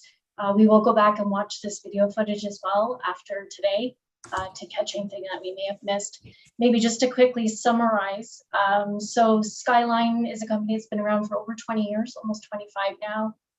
We predominantly work with in the rental apartment industry. We maintain all of our assets so they stay within our ownership. And hopefully that will help appease or at least address some of the concerns that were raised this evening. Our target market is typically of the 55 and older category. And that's mostly because they tend to stay longer in the rental apartments, and they take care of the property, having either come out of an ownership situation or just being long-term tenants of the property. The entire site is going through the site plan approval process. It's all being regarded together, including the townhouses. And despite transfer of ownership of the townhouse block, it is still being put through the same process as the apartment applications. I heard a number of concerns from Lighthouse. I think another number of them are staff level town comments to address. We do appreciate their concerns about trespassing, and as owners of any property that we have, we can sympathize with those concerns. And as we continue on with this project and in the future, once it's up and running, we would be happy to sit down with Lighthouse, and if there's any issues that arise at that point, to discuss those items. As far as the site plan itself, for density, parking requirements, the heights and the setbacks, the site plan does comply with the town's current zoning bylaw that has already been vetted out. And so everything that we are showing is based on the requirements and restrictions that we are permitted to have on this property. As Mr. Teakle showed at the beginning of the presentation, there's a portion of environmental protected lands in the bottom corner of our property, the southwest corner. Those lands will be dedicated to the town, and that's to preserve any of the environmental features that are on the property. And as well as part of our development, we will be continuing the Cranberry Marsh Trail and constructing a portion of that you'll see in our site plan through the lands that are being dedicated to the town, as well as across the frontage of the property. And that pertains to the townhouse block as well. Drainage on the property I heard come up a few times. We have gone through the process of providing a functional servicing report, as well as our detailed engineering design that is under review as part of our site plan approval application. And it does detail how all storm drainage will be captured and dealt with on site so as not to provide a negative impact to any of the surrounding properties. I think someone mentioned about environment. We have completed an environmental impact statement as well, and that part of that process determined the environmental protected area and what we need to preserve. We also have an agreement that has been executed, I'm happy to say, with the Conservation Authority, and we will be fulfilling our obligations with them as well. And that's all I have to add. If maybe Director Valentine or if Craig has some additional comments. Thank you, Ms. Roberts. I'll look first to Mr. Robertson. Do you have any additional comments? No, I don't. I think Lorraine has covered it. The only legal question was, I think she's covered, the unit 5 can be sold, but it still will be fully subject to site plan regulation. Thank you. Director Valentine. Thank you, Your Worship, and thank you to the members of the public who attended today and provided their detailed comments. It's always great to see such engagement in land use planning matters. Just a few process primarily questions that I think we can cover off. Firstly, a reminder that there's no decision being made tonight, that a staff report will be developed and will respond to the concerns raised this evening, and will speak to the planning merits of the proposal, and that staff report would not be able to be advanced until after the ICBL interim control bylaw and land use planning policy study was implemented and the bylaw was repealed. Also, a reminder that tonight's meeting was about the land division component, and as mentioned by the other two speakers, the ability to move from the land division to construction, there is the requirement for site plan approval in between. So this, as Community Planner Teakle mentioned, this is not about the site design necessarily where the buildings are located, but those would be addressed through future applications to council. As mentioned, the zoning and official plan designations for this property do permit the proposed density, so no additional applications in that regard were required. And there was a gentleman as well who asked if there was a statutory public meeting associated with site plans, and there is not a statutory public meeting under the Planning Act, but there is a public staff report that would be produced, and in accordance with the Town of Collingwood's procedures, an opportunity for the public to make a comment at that time. In addition, the planning applications do need to be supported by documentation addressing stormwater management, drainage, traffic, environmental issues, and other concerns that we've heard tonight. And we will work with the proponent to ensure that that documentation covers off the concerns of the public. And lastly, I feel compelled to mention that the town's official plan and town council, through recent discussions with the Affordable Housing Task Force, does strongly support the appropriate design and construction of affordable housing within our community.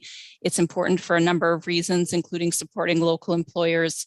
And this applicant is proposing a certain percentage of affordable housing, but also has a mix of units, and as Ms. Roberts mentioned, has a variety of target buyers for this proposal. I think at this time, Mayor Saunderson, that would conclude staff's comments, but as mentioned, we will have a staff report that addresses the concerns that have been brought forward in a more comprehensive way. Thank you very much, Director Valentine. Council, are there any questions or comments on the presentation today? Councillor Hamlin.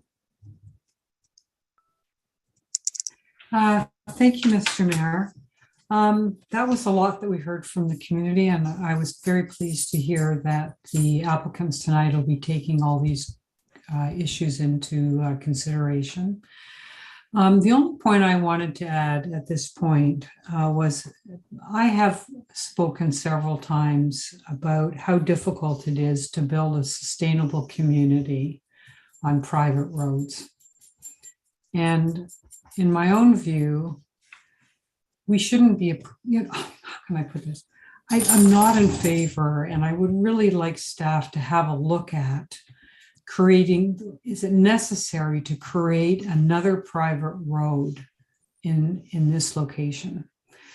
Because of the history of how our town is developed, with so many communities built for part-time residents, it seemed, I'm sure, logical at the time to have a series of condominium, ground-related townhouse communities. But I think as our community grows now into the future, these private communities just aren't sustainable. And I would like us to think more as we move into the future about how we connect our existing communities. And I'm very troubled, but I certainly understand the viewpoints of how we manage public transit through private communities. And, I totally understand they don't want to have a public amenity like a bus stop on their private road. And I don't know what to say. Anyway, I've said what I'm going to say. Thanks so much. Thank you, Councillor. Any other questions or comments, Council? Seeing none, then I will declare the public meeting over. I want to thank all our residents who attended. We have heard your concerns and we will address them, and we take them very seriously, and we're working with the developer. And there is a lot on the go in terms of planning and Collingwood with the official plan and the ICBL. So lots of work to be done. And thank you to everyone for tonight. And with that, we will then move on to item 9, which is deputations. And item 9.1 is proposed telecommunication tower at 879 6th Street. And we have Vallari Patel on behalf of FONTUR International, Inc. We have our deputant, Sarah. Yes, Your Worship. We're just promoting her into the meeting. I can see. Good evening, Ms. Patel. Can you hear us? Good evening. Can you hear me? Good evening. We can hear you. You have 10 minutes. Amazing. Okay. So good evening, Your Worship, Council and staff, and any community members who are still here. My name is Vallari. I'm a planner at FONTUR International, Inc. on behalf of Signum Wireless Towers, Inc. And I also have my colleague Brendan here with me tonight. I'm here to present updated photo simulations at the request of planning staff for the proposed telecommunication tower at 879 6th Street. I'm also here to answer any questions if you have any after. So if you could please go to the next slide. So this is photo simulation A. It shows a 40-meter lattice tripole telecommunication tower that is photographed about 526 meters away from the location at the northeast portion of the property. Next slide. And this is the before photo, and the next slide. This is the photo simulation B. It shows the proposed tower and what it will look like from 8796 6th Street, about 143 meters away. And this view is roughly from the center of the property. And next slide. And then this is the last photo simulation. This is the before picture. Next slide. So photo simulation C shows the proposed tower facing north, approximately 258 meters away from the tower site. And the very last slide has a map where it shows all the location points of where the pictures were taken from. It was a little difficult to capture images further north at Mountain Road or further east by 10th line, as there is an increased elevation and tree line that would not provide a clear view of the 40-meter tower. Also, there weren't enough roads in between the properties for me to get a clear view. Thank you for listening to my presentation, and I'd be happy to answer any questions if you have any. Thank you very much, Ms. Patel. Council, are there questions for Ms. Patel on her presentation tonight? Seeing none, thank you very much. And this item was on the agenda for later in the meeting, so council will be dealing with this later, and your presentation was helpful. Thank you. Thank you. And that takes us then to our second deputation of the night, which is the Code of Conduct Complaint Investigation Report, Principles Integrity. And I believe we have Jeffrey Abrams, and do we have his partner Janice as well? Correct. Mr. Abrams and Ms. Atwood, welcome.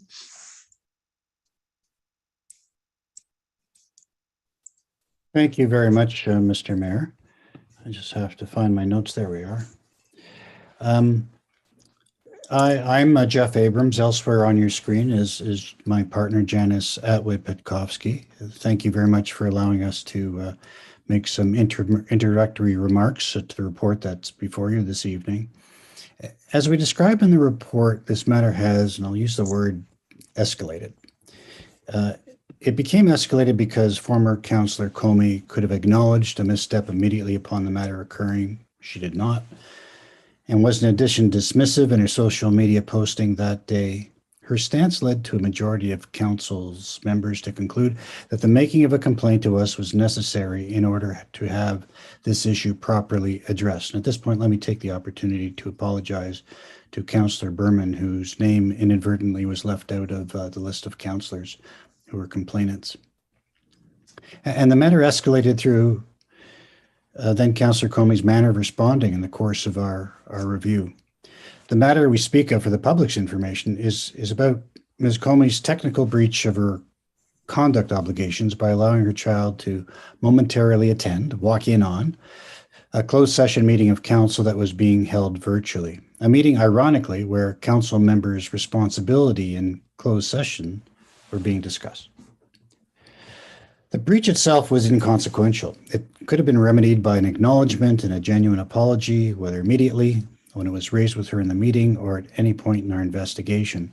But that's not what ensued, Mr. Mayor. The matter commenced in August of last year, a full 5 months ago. Our work, our responsibility to be thorough and to exercise procedural fairness in dealing with the respondent, in dealing with her legal counsel and writing our report, has, we assume, engendered some friction on council and has cost the municipality just under $7,000. And all of this was avoidable.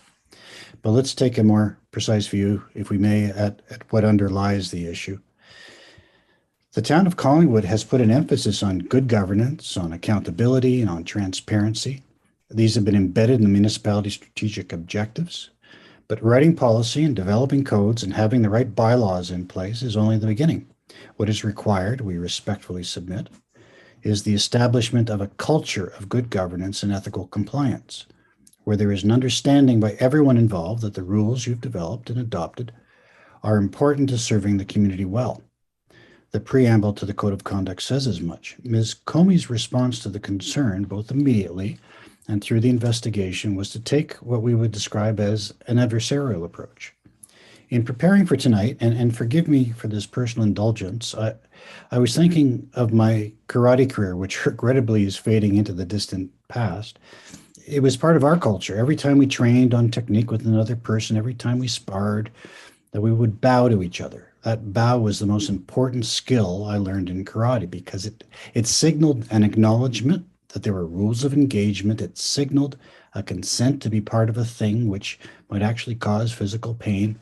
And while I'm not saying that council meetings are like combat, they do involve passionate debates in which the culture ought to dictate that disagreement is not personal, that the rules of engagement are in place to ensure that disagreement is to be respectful, that there are givens in how you go about discussing confidential information, and it is important that they be acknowledged and supported. This report is about a complaint about an incident that we concluded represented a technical breach, an incident that could have been remedied by respectful engagement. It is also obviously about how one responds to an allegation of a code of conduct breach. Let me attempt to illustrate the matter in another way. And I personally don't know enough about Indigenous justice, and I'm trying to learn more. But what I do know is that Indigenous justice systems are built around building trusting relationships to promote resolution and healing. They're not adversarial and conflict-oriented. In an Indigenous justice system, the community takes responsibility for ensuring a better condition. But a precondition to that is that the offender truly acknowledges their transgression. This last element, unfortunately, was absent in the matter which was the subject of our report to you today. Given the importance ethical compliance is to the town of Collingwood, the complaint should not be seen as an overreaction to a trifling matter. Respecting confidentiality is a foundational element to have a trusting relationship, and we hope our report assists in promoting a resolution and some healing with respect to these circumstances. In the end, with Ms. Comey's resignation from council, our recommendations with respect to training have become moot. We therefore ask you simply to receive our report, but if you have other recommendations or questions and would like our input in that regard, Janice or I would be happy to answer any questions. Thank you very much, Mr. Mayor and Council. Thank you, Mr. Abrams. Council, question or comments on the presentation? Councillor Hamlin. Thank you, Mr. Mayor. I'm one of those who's so disappointed that our community has spent almost $7,000 because our now former Councillor Comey's son walked into a training session of council. And I'm sorry, Mr. Madigan, I'm going to speak for a few minutes, so try and withhold your sign. And now as I'm the sorry, Councillor Hamlin. Yes. That was not a necessary comment. Well, I was watching Councillor Madigan's face and it was transgressing into territory where I'd have to involve you, Mr. Mayor. Let's just take the temperature, Council. Let's just take the temperature down. Councillor Hamlin, if you just walk back that comment, I'm going to let you proceed. But we don't need to start this off on an inflammatory note. I'm very sorry. I'm very sorry. Thank you. All right. Please proceed. Thank you. I'm now the sole member on council this evening who didn't join when asked the team filing of this complaint. And I thought as one of the elected representatives, I should explain why I didn't think this to be an ethical breach at the time and why I still don't think it's an ethical breach. It's clear that our code of conduct does not allow councillors to disclose confidential information that's been received in in-camera meetings. It is clear, and there are good reasons for that. So I asked myself, what happened here? Did former Councillor Comey disclose confidential information. And to my mind, disclosing is taking an active step in disclosing confidential. Okay, so what happened? Her son, Councillor Comey, if anyone asked, they'd find out, and I'm sure our integrity commissioners did. Councillor Comey was the only adult at home that particular evening. Her son runs in to the room. His sister has not returned home as she's supposed to from a sporting event on the water at our harbor. It's evening, the daughter is missing. It's an emergency. So Councillor Comey immediately talks to her son. She is immediately chastised like this by one and more of our councillors about who is she talking to. And it escalated from there. To my mind, this was an emergency situation. And I've been sitting here today thinking, should I say anything or just keep my mouth shut? And, I just thought to myself, what if I was sitting in here in my in-camera meeting room, I closed the door and a fireman bursts in to say my house is on fire. It's an emergency. I start talking to him. I forget to say I'm sorry. I make a bunch of noise. I run out. Who knows? I would, in reading this report before us tonight, have committed an ethical breach of our code of conduct because it is quite clear, and here's the finding of the report. There is no doubt that Councillor Comey was visited during the in-camera meeting by someone who is not a staff member nor a member of council. This constitutes a breach of the provisions which require members of council to maintain confidentiality around in-camera information. And so just to conclude on this part, I think that a child bursting in to tell his parent it's an emergency is not an ethical breach and no one has disclosed confidential information.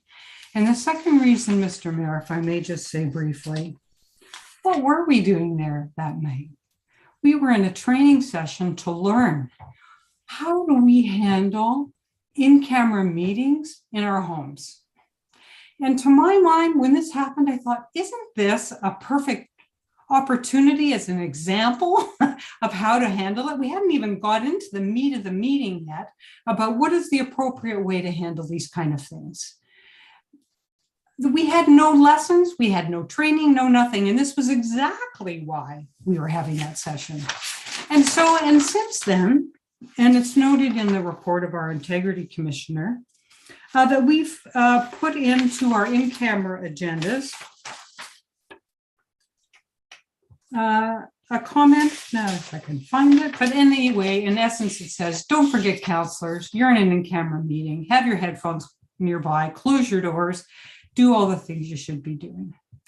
So, Mr. Mayor, I just want to finish by saying I am so sorry that this has transcended into what I feel a public shaming of one of our councillors over the fact her son ran in to say it was an emergency. I'm sorry. Thank you. Thank you, Councillor Hammond. I don't know if Mr. Abrams or Ms. Atwood-Petkowski would like to comment on those comments. Well, Mr. Mayor, the only comment I'd make just to set the factual situation straight, and we've looked at the recording of the in-camera session, was that the child never appeared on camera, and so members inquired. It was clear that then Councillor Comey was speaking with someone, and the exchange began with members asking her who that was or what was going on, that sort of thing. And so the answer included some extent that the child was involved. But really, this is all a little bit beside the point. There was a technical breach, whether it's a firefighter entering your home or what occurred in Councillor Comey's home. There was a technical breach about permitting somebody to participate in an in-camera session, but that would not give rise to an investigation. That wouldn't trigger our curiosity about it. If the member recognized that there was an occurrence, took steps, if they couldn't take steps immediately, apologize to council, give a genuine apology and move on. But the fact remains that this council puts a great deal of importance on things like adherence to its ethical responsibilities as they're codified. And in our view of the matter, that was disregarded. And so that should be the issue that everyone understands as being on the table this evening. And when I spoke earlier about a culture of compliance, there's forbearance, there's forgiveness that should be involved in a culture of compliance. But it means also that there is a clear understanding by all the participants that there are obligations, that you do your best to meet them.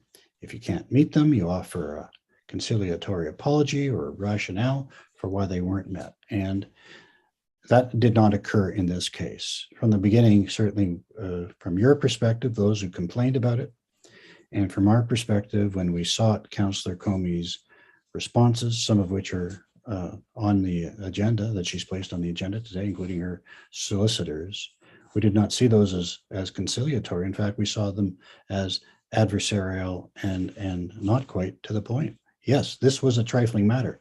It could have been resolved early on. Regrettably, it was not. Council, any other questions or comments? Councillor Madigan, go ahead. Thank you very much, Mayor Saunderson. I appreciate the time to speak. I want to thank Principals Integrity for doing this report. It was one of those things that when it happened, we all kind of were put off a little bit, but the point is getting clarity from a third party that we weren't wrong is really good. And I think the focus should still be on, as I've said before, and I'll say it again, instilling the trust that the people put to us by electing us. And unfortunately, comments from certain colleagues that I don't understand why it was a personal attack on me. I really don't understand. I don't think I changed my face. I will review. And Mr. Madigan, Councillor. No, Madigan. I'm focused. I want you to address the issue that's before council, please. Well, that's what I'm doing. So it's an example of moving forward of the negative toxic energy that sometimes gets involved with this. And my point is thank you very much for the third party to do this. We have to work as a team to instill the trust that the people have put into us. And we have paid this company that has no animosity towards anybody to give us their findings. And I appreciate it and would have respected it whatever way it went. I'm not looking to fight with anybody on council, nor do I start a fight with anyone on council. I'm just saying, if we get back to the focus of why we're elected, and that is to instill trust with the community that elected us, there is no personal vendettas here. Thank you very much for doing your job. I would have accepted it both ways. I appreciate your findings. Thank you. Thank you, Councillor Madigan. Council, other questions or comments? Councillor McLeod? Councillor Doherty? Thank you, Mayor Saunderson. I never wanted to file an integrity commissioner report during this term or any term, frankly. I agonized for 3 weeks about whether to file this one. But that which is accepted is endorsed. And after all we learned at the judicial inquiry, I cannot accept or endorse any suggestion that rules about confidentiality don't apply to everybody. They do, they have to. Between 2010 and 2014, councillors and others at Town Hall thought that confidentiality rules didn't apply to them. Their breaches of confidentiality cost the town several $1 million in the sale of half of our electricity utility. And that breach of confidentiality led directly to the judicial inquiry, which cost us millions more.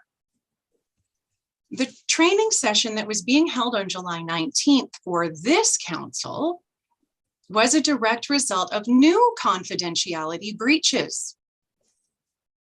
In the weeks and months prior to that training session, confidential information from previous in-camera meetings was being made public by somebody, I don't know who, but somebody who clearly thought the rules about confidentiality didn't apply to them. Now, I'm sensitive to the needs of working parents. I very much regret that this situation has played out the way that it has. I'm very aware of the fact that COVID has played havoc with all of our lives and that Zoom is way less than ideal. But let's not forget the needs of a town that has been through the ringer because confidentiality was previously breached with impunity. In this case, the council members brought the confidentiality breach to the attention of the councillor at the very, very moment that it happened. And the response was that the rules don't apply here. This could have been a teachable moment. It certainly is. The complaint was about the maintenance of confidentiality. It was not about a child. The public has the right to trust that we understand what confidentiality is and when it applies, which is always in an in-camera session. A child wandering through a meeting, like right now, like Councillor Hamlin's dog is walking through, not a problem. It wouldn't be a problem if it was a child. It's not about that. It was an in-camera meeting. And when it was brought to their attention, it was brushed aside. It is so unfortunate that we needed to go through this painful process to emphasize again to current and future councillors and to the public that we do and we must take confidentiality in closed sessions seriously. We need to rebuild public trust. Thank you. Thank you, Councillor. Councillor Doherty. Thank you, Your Worship.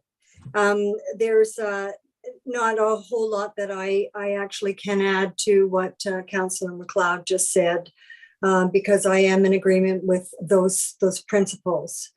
I will say that I do regret the resignation of Councillor Comey.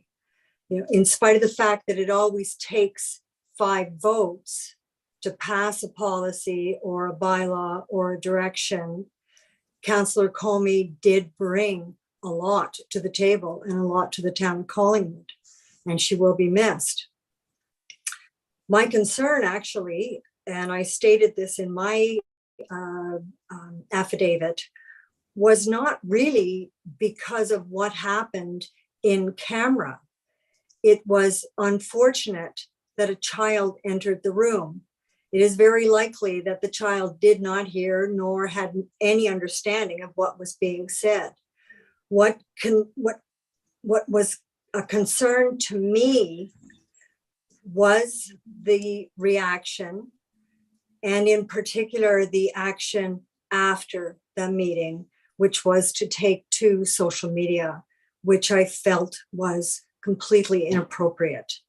And that was why I signed on to the complaint. I stood shoulder to shoulder with Councillor Comey on any number of issues. My motivation certainly was not political, but this is an important exercise for all of us. And I certainly have taken a lot of learning, both good and bad, from this exercise. Thank you. Thank you, Councillor. Council, any other questions or comments? Councillor Berman. Thank you, Mayor Saunderson, and through you to Jeff and Janice. Thank you for being here. Great report. I'd forgotten what it was about. It took so long to get it forward, but I have some, I was hoping you could give some context to this bit. I think Councillor Doherty just referenced politically motivated. I don't envy the position that you guys are in, because when the report came out, we haven't had a lot of reports, findings from integrity commissioners in the 10 years that I've been following local politics. So I went back to do a bit of research and then research on the decisions that you guys have done in other municipalities this term. And I did find this sort of common theme. I mean, we had one back in 2014 when Mr. Swayze was the integrity commissioner, and he made a finding against then Deputy Mayor Rick Lloyd. I don't even remember what it was about, but But the quote out of it was Lloyd disagrees with Commissioner's finding. Then we move up to one that I think I filed that you guys dealt with last term, which was Integrity Commissioner finds Mayor Cooper violated code of conduct. And that was obviously denied through the whole judicial inquiry. And then I went on to other ones. This is all this term, one that Janet Leeper did where the person that she found in breach said that nothing happened here. This was a kangaroo court.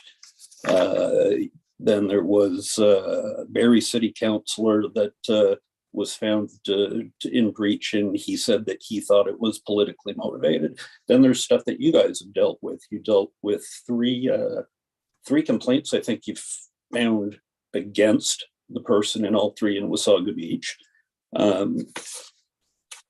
That was claimed to be politically motivated. There was one in Blue Mountains, politically motivated. I don't want to read all the quotes out, but my question is, how do you, like, we put all these things in place for the conversations that everybody else has had at the table. We want to protect the town. We want to protect the residents. We want to rebuild any trust that wasn't there from, as we said, things that happened in the past. But how do you do that? Like, we council hires an integrity commissioner. We do that to protect the residents and ourselves and to get advice. And council hire, we don't pay for it, but we use the ombudsman, and we got a report back from them last week as well. That's to protect everybody. We have a closed meeting investigator. We have a judicial inquiry. All of this stuff is to protect the residents, to protect the corporation, to protect the municipality. But how do you combat it when it seems like now the go-to line when you are found guilty is that it's politically motivated? I guess I'd look to you. Is this just the way we're going, or have I picked just the wrong examples? Like, I'd like you to give me some context before I have any follow-up questions. How often or what percentage of the people that you find in breach immediately go to this politically motivated defense?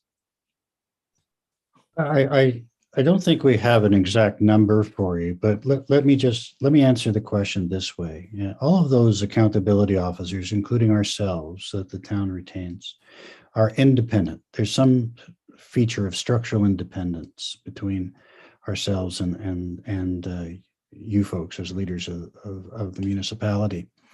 And we have a triage process when a complaint comes in. You know, we look to see if it's frivolous, vexatious, if it's a mere dispute between individuals, that sort of thing, because our objective is to serve through you the public interest. And so we give consideration to what motivated a complaint, but frankly,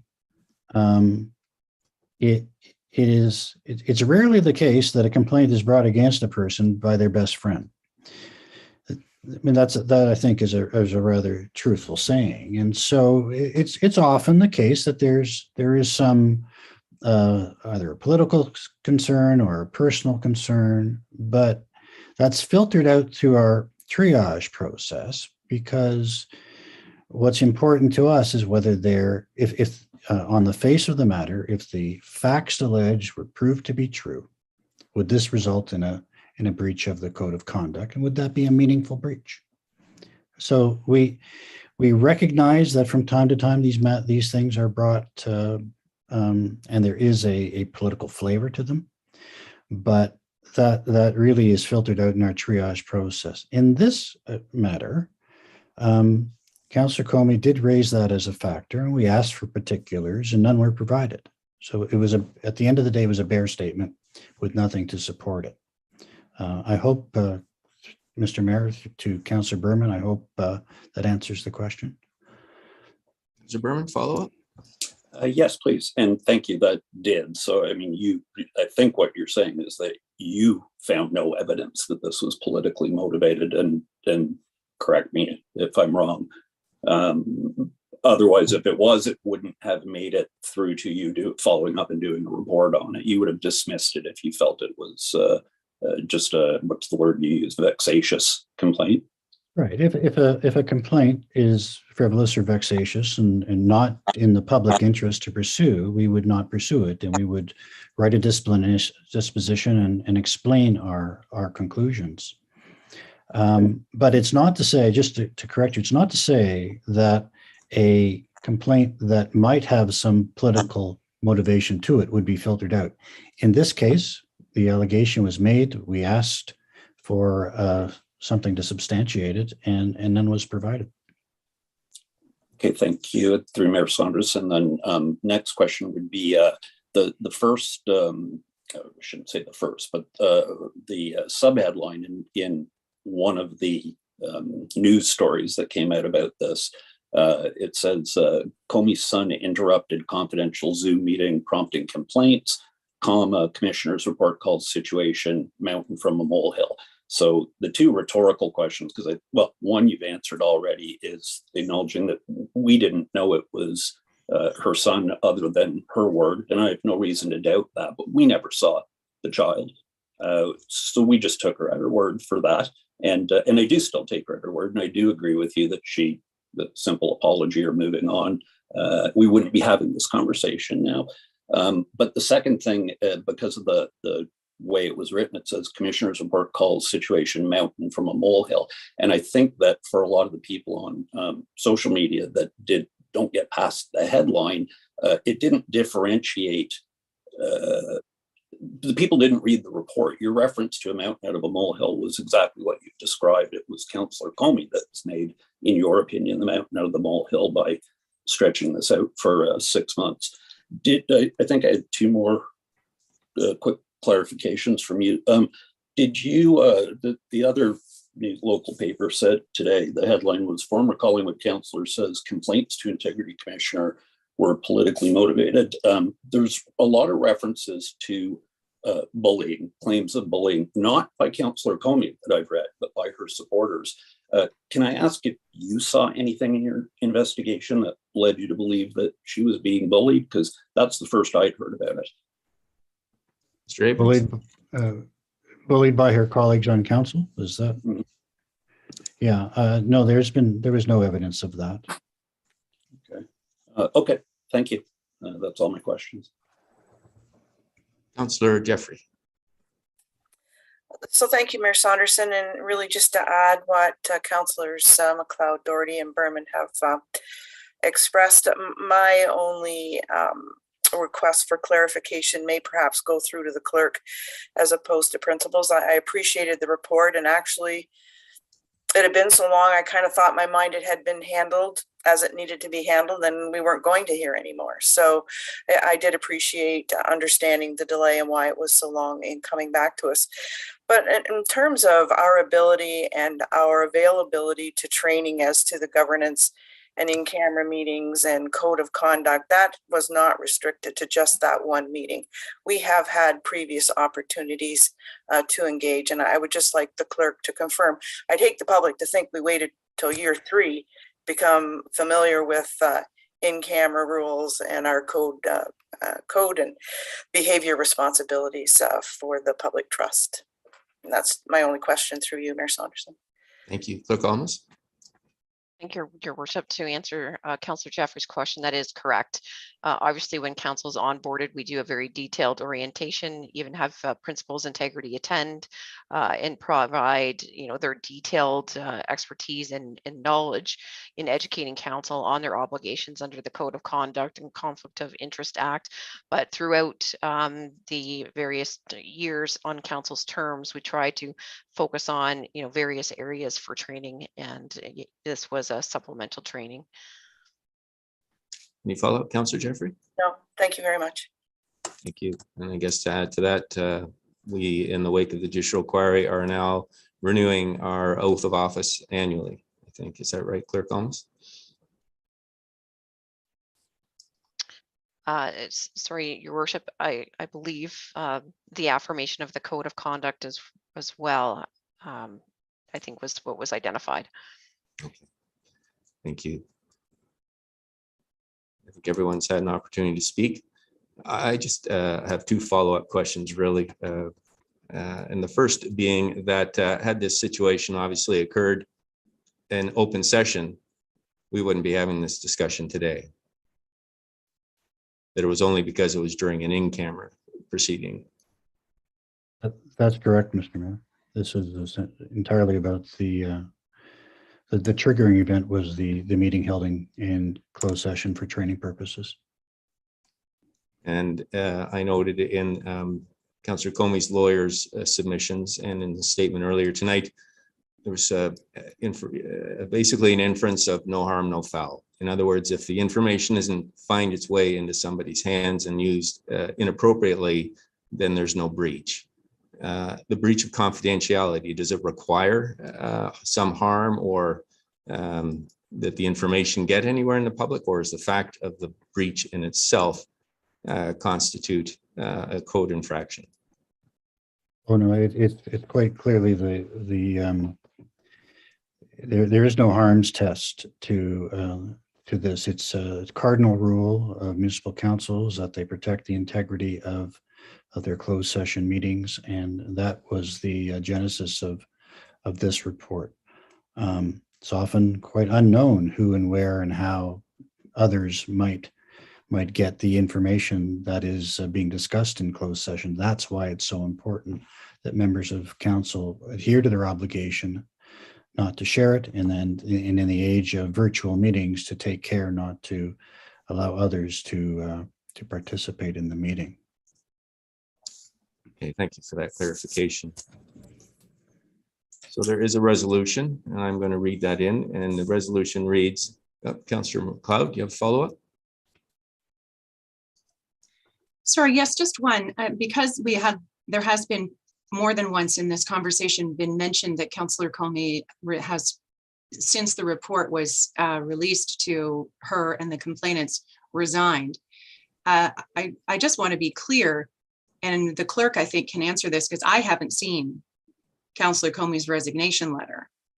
But did she resign because of this report? Was there a suggestion in the report that she should resign? Was there, because I didn't see that as the recommendation. I thought extra training was the recommendation, but I didn't see that there was any suggestion that she could be removed from office, that she ought to be, that I'm trying to just get that clarified, please. Clerk Thomas? Through your worship, to Councillor McLeod's question, no, it was not identified, the rationale for the resignation. Thank you. And follow up, the report mentioned nothing to that effect. Did it? Through you, Mr. Abrams? Is there any discussion of resignation in the report or in the discipline? No, and in fact, we were surprised to learn of the councillor's resignation. Thank you. All right. So the resolution reads that the principal's integrity complaint investigation report regarding a code of conduct complaint against the councillor dated January 17, 2022 be received. Can I get a mover and a seconder, please? Councillor Madigan and Councillor Berman. We've had good discussion, and unless there's any further comments. Seeing none, I would echo that one of the comments of Justice Morocco in his report on the Collingwood Judicial Inquiry is that the types of events that led to the inquiry compromise the trust relationship with our community, and that building that trust relationship is a difficult process. And I think that this council has taken many steps, and staff have worked very hard at bringing forward those recommendations, one of which was to improve our code of conduct. And this is something that, as Mr. Abrams has indicated, this council takes very seriously in the wake. And so for that reason, I will be supporting the receipt of the report. It is important to our community that they understand our obligations of confidentiality and know that we take those obligations seriously. So that being said, I will call the Can I have a recorded vote? Sorry, Mr. Mayor. I should have asked earlier. Yes, that's fine. I'll pass it over to Clerk Thomas. Recorded vote, please. Thank you. A recorded vote has been requested. All those in favor of receiving the report, please raise your yes cards. Thank you. And all those opposed, please raise your no. Thank you. Motion is Thank you. carried. And thank you very much to Mr. Abrams and Ms. Atwood-Pitkovsky. I hope I got it right that time. Thank you very much for this report. Thank you, Mr. Mayor, and good luck with the rest of the meeting. Thank you. Good night. Good night. This brings us to item 10, which is the interim control bylaw updates, and I will pass it over to CAO Skinner, please. Thank you, Your Worship. There's not a lot of changes from last week, and in light of the long meeting, I will just hit a couple of the highlights, but of course available to answer any questions if directed so by the chair. So this is a weekly update that we provide in accordance with the resolution that's summarized here to provide information to the public and to council on a number of items related to our interim control bylaw and the follow-up. So we have included those today. I'm not going to go over the situation in any depth, but certainly we have a water supply that's safe and available.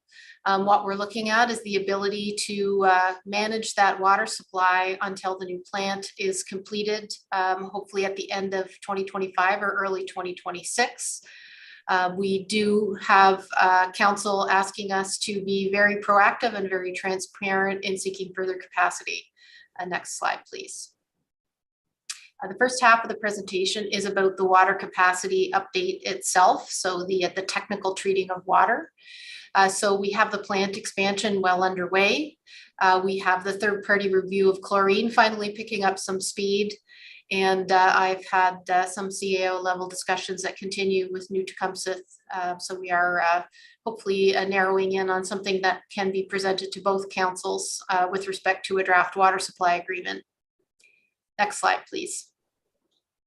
There haven't been any changes to the project milestones in the past week. So we're on track right now for that winter 25-26 ending step. Next slide, please. The remaining water supply numbers have also held steady this week. These only change when, at this point, would only change if council had made an exemption change. So the numbers sitting at 493 single dwelling units worth of water that can be allocated. However, we're very hopeful that the 1,283 on the bottom line will be available for allocation with the completion of the ultraviolet treatment in the existing plant that's scheduled within 2023. Next slide, please.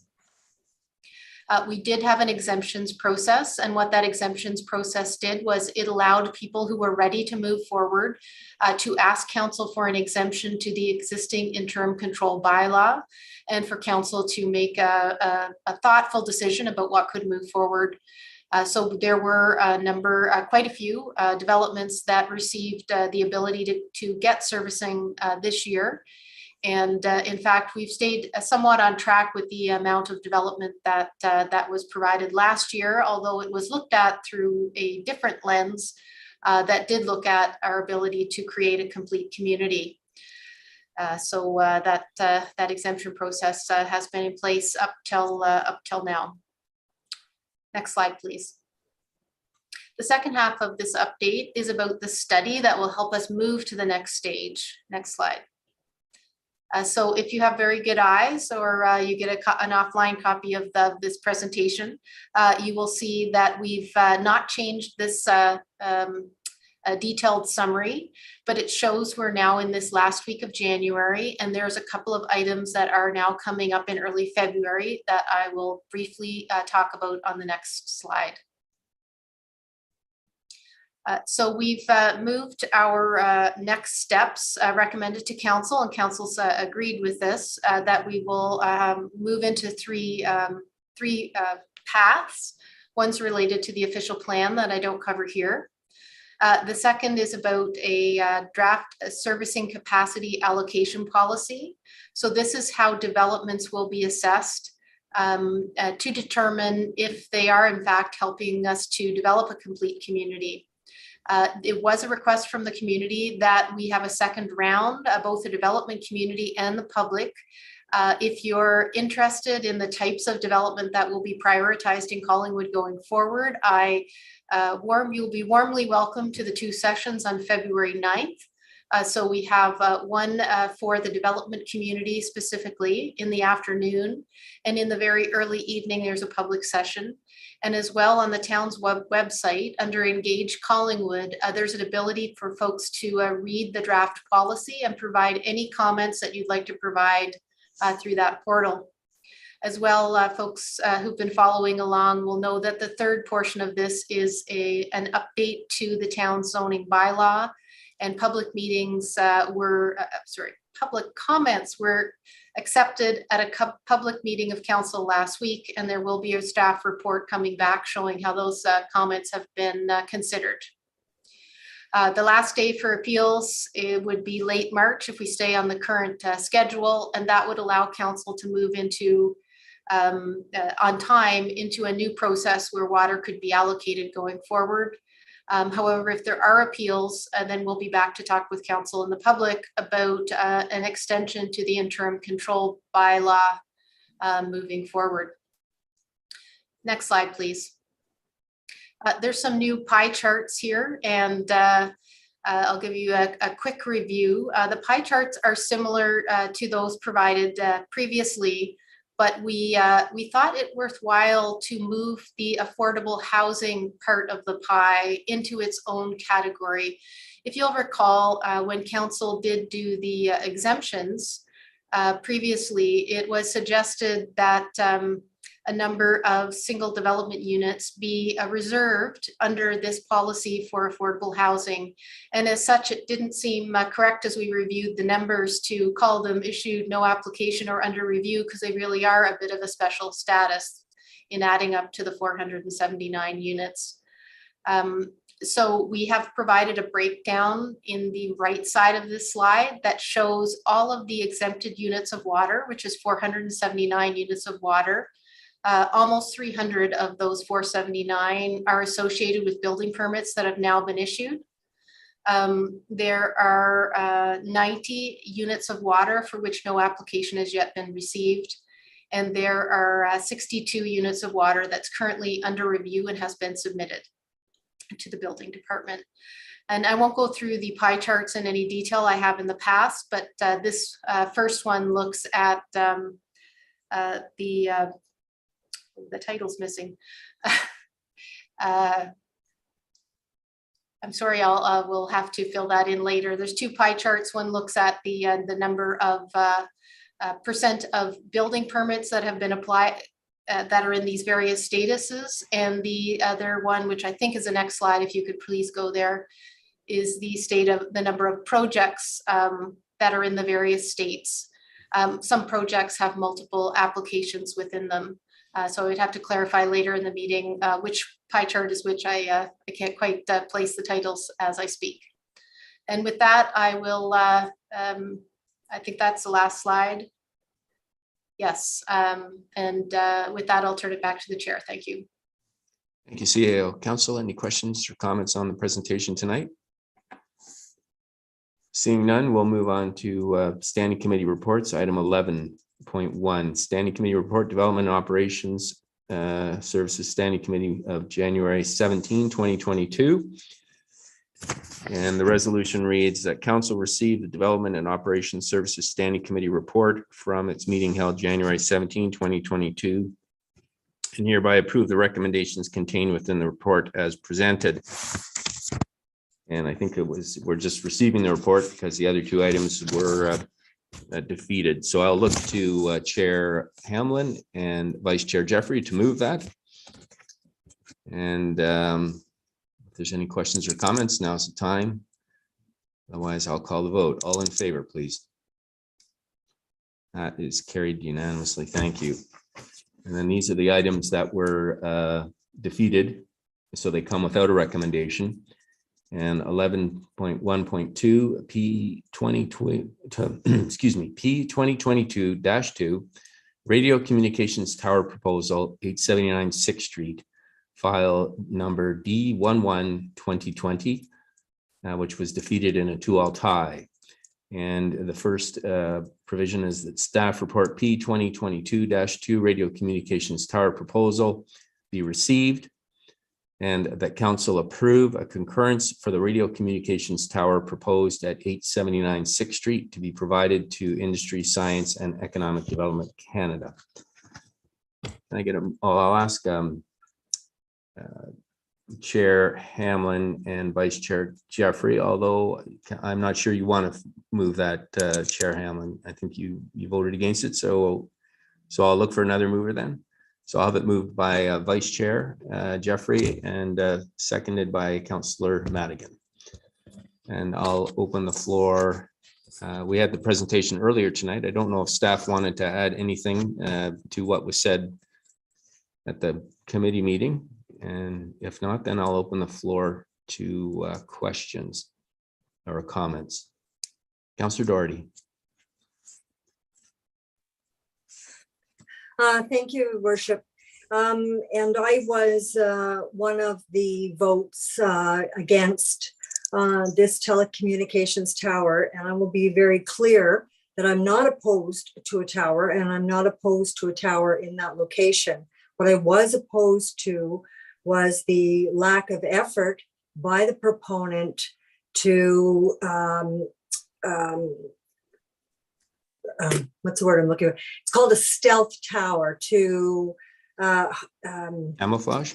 Camouflage, that's the word, to adequately camouflage that tower. We were showing just a few minutes ago some elevations, but we were not showing a photograph of that tower where it would appear beside the Linksview development, which is a huge residential development, which will be very close and beside that tower location. And it just seems to me that to the benefit of our residents, to make the thing appear to be a little less intrusive, that there are ways in which it can be camouflaged as a flagpole, as an example, or as an evergreen is another example. And I was not given a good explanation as to why this would not be the case. Right, I'll look to Director Valentine. I don't know if you have anything to add on that. Go ahead, please. Thank you. And through your worship, I do wish some of the technical questions may have been asked of the applicant when they were as part of the delegation this evening. Staff certainly did suggest a more shrouded design than was initially proposed, and the applicant returned with a design that you see before you. There may be technical reasons why a tower in this location or of this height may not be able to be shrouded as a tree or other landscape type of feature, but staff don't have any further technical details on why that was or was not considered. But the proposal that you see before you today was in response to public comments for additional shrouding, and as well as staff suggestions that the proponent come back with their best foot forward in terms of what they could offer. All right, thank you. Go ahead. My apologies, Director Valentine. I didn't mean to put you on the spot. I kind of assumed that the proponent would stay for the vote on the report. Well, I look to Clerk Almas. Ms. Patel is in the audience, and I don't know, Clerk Almas, if it's appropriate at this point in time to pull a non-staff member into the discussion, but I'd look to you for guidance on that. If it's the wish of council to invite the deputant back in, we can definitely do that.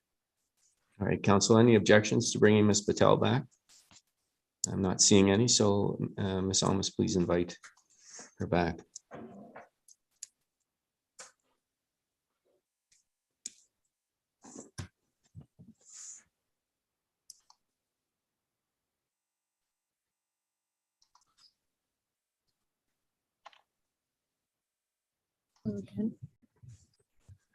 Okay. Ms. Patel. I don't know if you heard the question about potentially camouflaging the tower. So if you are able to provide some information to council on that, that would be appreciated. Yes, I would just like to start off by saying that I had picked up this site that was started by a previous coworker of mine who had actually done the public consultation process in the original pre-con process. And unfortunately, I wasn't able to make it to the committee meeting where I assume Councillor did bring up these concerns. It was because of the snow day, but if it, what I can do is go to the development and take pictures and provide additional photo simulations of the tower from the area you mentioned. And I can also get back to you about more technical specifications because I'm a planner. I can't really speak on that, but I can get back to you possibly by email or phone call on the different types of towers, what was considered in the past by my previous coworker, and what the technical specifications would be. Okay. With that information, Councillor, do you want to put a motion on the table for a deferral? Yes, I would. Thank you. And what would be the anticipated time frame, Ms. Patel? Would the end of the week be okay? I can possibly find your email online and respond to your questions with more detail. That would be good. Thank you.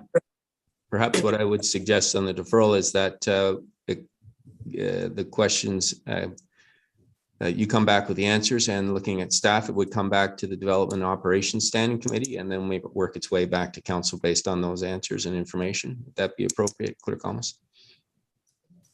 Yes, thank you, Your Worship. Okay. Well, I'll look for a seconder then for the deferral. Councillor Hamlin, and there's no discussion on the deferral, so I will call the vote then. All in favor? And opposed? And that is carried, so noted. Thank you very much, Ms. Patel, for offering to provide that information. We look forward to receiving it. Thank you. So that brings us then to staff reports, and staff report 12.1 is CAO 2022-1 interim control bylaw number 2021-24 exemption requests, deadline for acceptance of ICBL exemption applications. And I will pass it over to Director Valentine. Thank you again, Your Worship. And the purpose of this particular report is straightforward.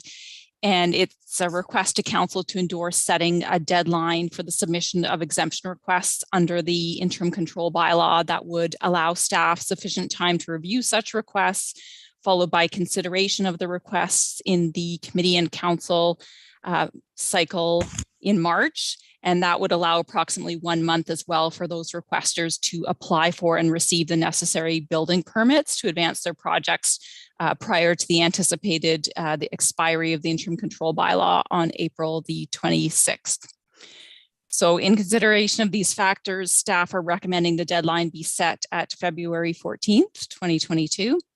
And further, and a quick thank you to those members of the public and the development community that did reach out to us in advance of this report and seek clarification. I do want to take the opportunity to remind everybody that working under the council resolutions in play, there are only 2 types of exemption requests that are being accepted at this time. And firstly, that is industrial, commercial, or institutional proposals that do not require additional water capacity nor a planning application. And secondly, proposals that support the construction of accessory residential dwelling units. So those are the types that have been accepted by council since the initial round last summer. And those are the ones that we are seeking to impose a deadline to allow sufficient time for them to be reviewed and decisions rendered. Exemption requests for all other types of development are in accordance with the council resolution to be held until after the completion of the land use planning policy study and the implementation of the recommended products. I would say as well, and building off of CEO Skinner's remarks, that should the interim control bylaw be extended due to an appeal, for example, beyond the April timeframe, staff would come back to committee and council to determine if council would like to reopen the window for further exemptions at that time. But for now, we are suggesting that a deadline be set for mid-February. happy to answer any questions should there be any. Thank you, Director Valentine. So I'm going to read the resolution in and then we'll get it on the floor. But staff report CAO 2022-1 interim control bylaw number 2021-24 exemption requests. Deadline for acceptance of ICBL exemption applications be received. And further, that council provides staff direction to advise the community that the window to apply for eligible exemptions to interim control bylaw number 2021-24 will close on February 14, 2022 in order to be considered by the Strategic Initiatives Committee, Development and Operations Committee, and or Council in the March meeting cycle. Can I get a mover and a seconder for that, please? Councillor Jeffrey, Councillor Berman. Council, questions or comments on this?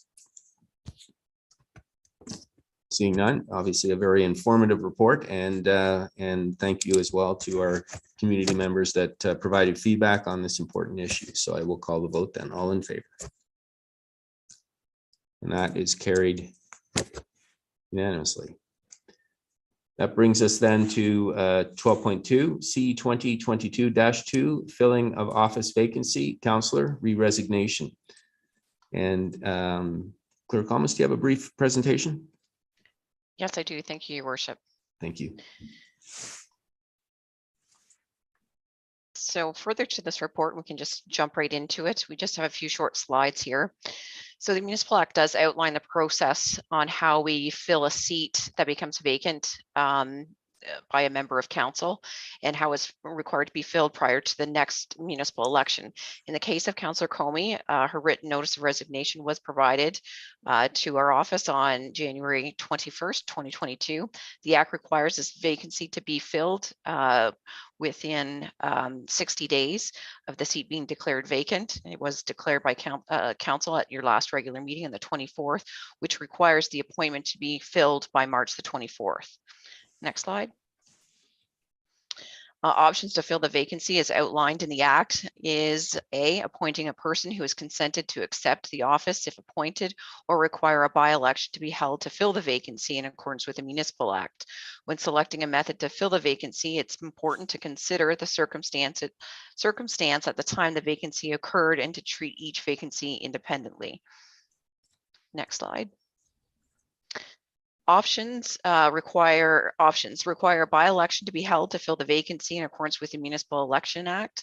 In accordance with the Act, by-election cannot occur after March 31st within an election year and would not be recommended so close to the municipal election scheduled for October the 24th. The costs associated with a by-election are similar to the cost of a regular election. Collingwood's elections are all at large and not on a ward basis. Staff estimate a by-election could range from $50,000 to $80,000 depending on the voting method selected by council and would require additional funding outside of the 2022 budget. Next slide. Options: appointing a person who has consented to accept the office if appointed. Method of appointment would include one of the following. First, invite applicants from any interested qualified elector to be considered for the vacancy. 2, appoint an eligible candidate from the most recent municipal election who ran for the same office or another office. Appoint any qualified individual who consents to the appointment, or appoint an existing member of council to the vacant office. Next slide. So the first option that we've provided is invite applications from any interested qualified elector to be considered for the vacancy. And we have outlined the process that would be followed in the staff report.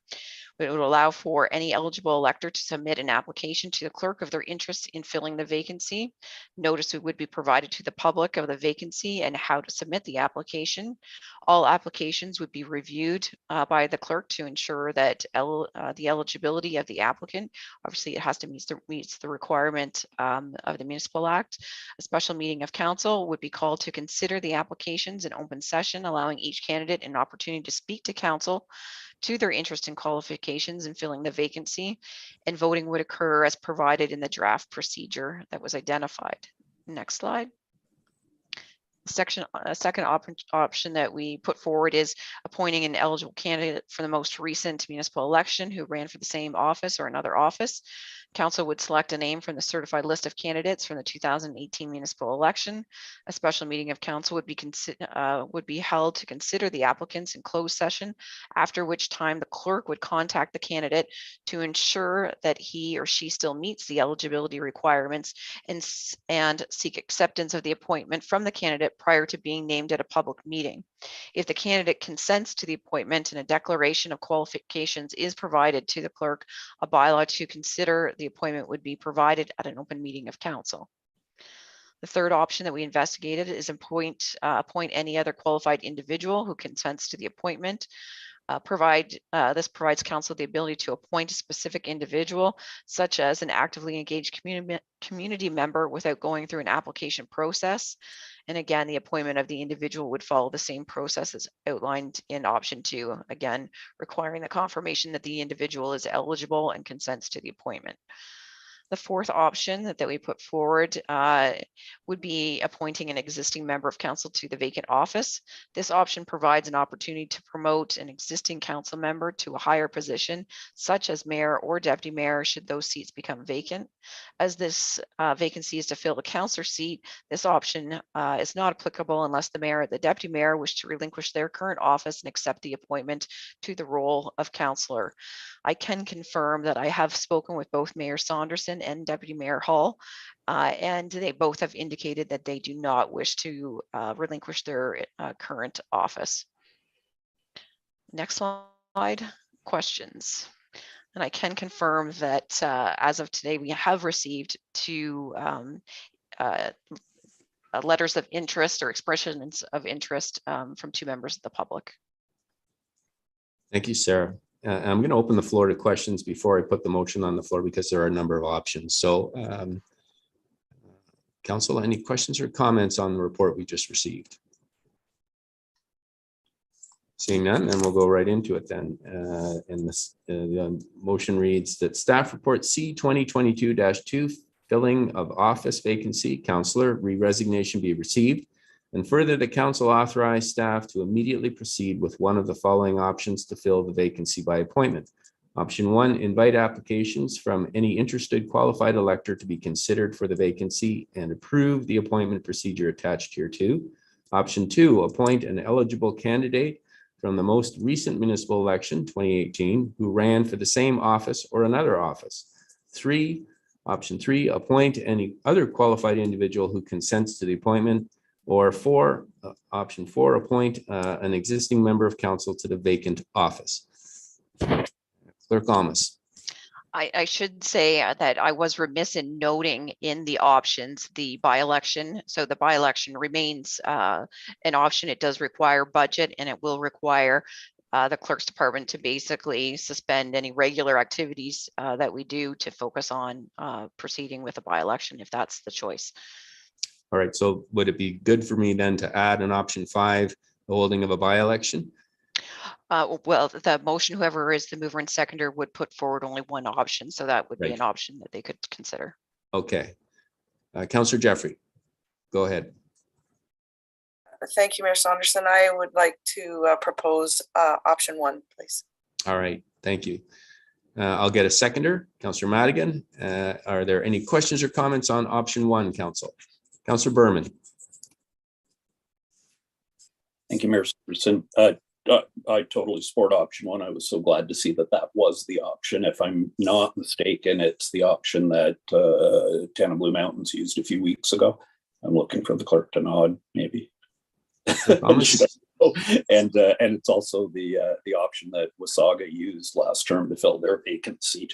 My only question through you to the clerk is to do with the timing. So through you, Mayor Saunderson, to Clerk Almas, the seat has to be filled within 60 days. But I'm assuming that's a maximum. So I'm wondering, like, procedurally how this will work. So last week we declared the seat vacant. If option 1 is approved tonight, what's the timeline for sort of getting that 10-day call out for applicants? And then how quickly after that can they come in front of council so that we can fill the seat? In other words, we don't have to go to the maximum 60 days. So just curious to what your thoughts were on that, or if you needed direction on that. Clerk Almas. Thank you. We are prepared to move forward immediately with whatever decision that council makes this evening.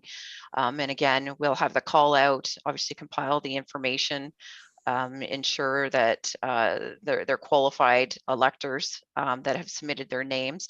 And yes, I'm looking forward to ensuring we aren't, butting up to the March 24th deadline. So we would be having a special meeting of council potentially end of February, early March. Follow up, Counselor?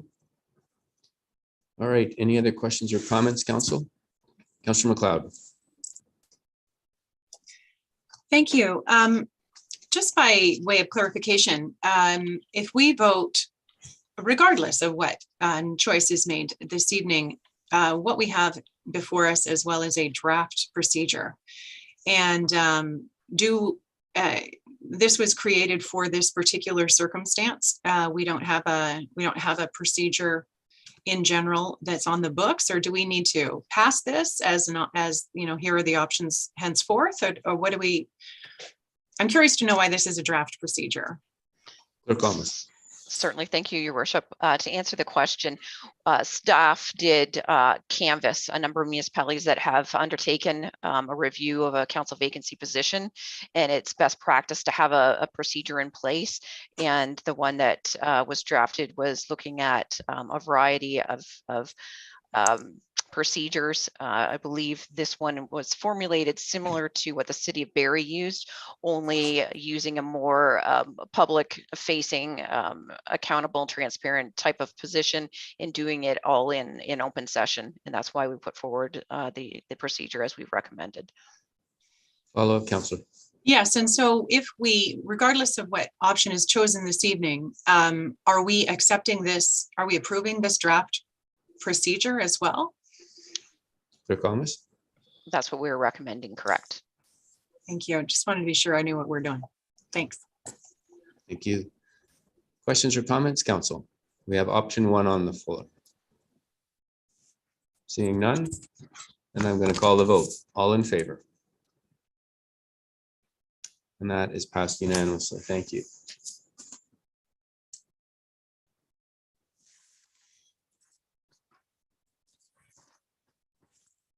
So that brings us to 13.1, which is Councillor Hamlin's motion. Councillor, would you like to read in your motion?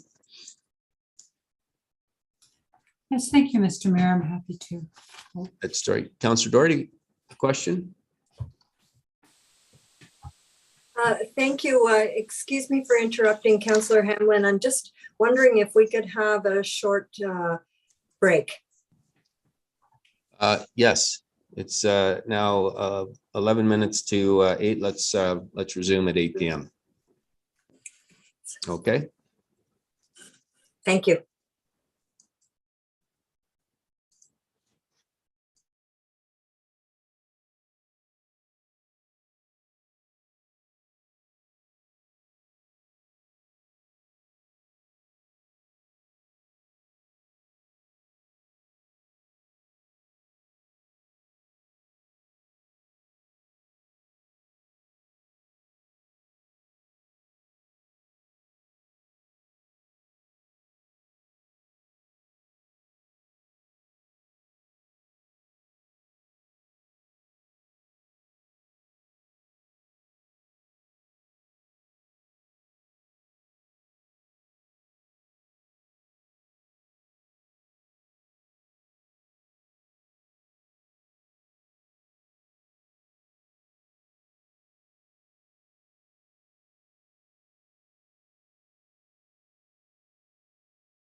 And just a reminder, we remain live until we reconvene. Okay.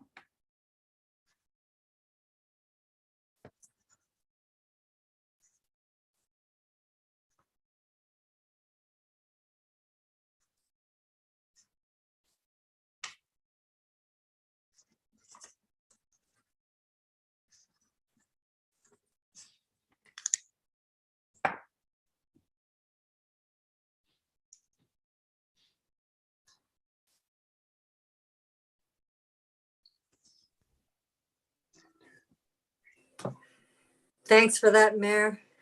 Oh, no, not a problem.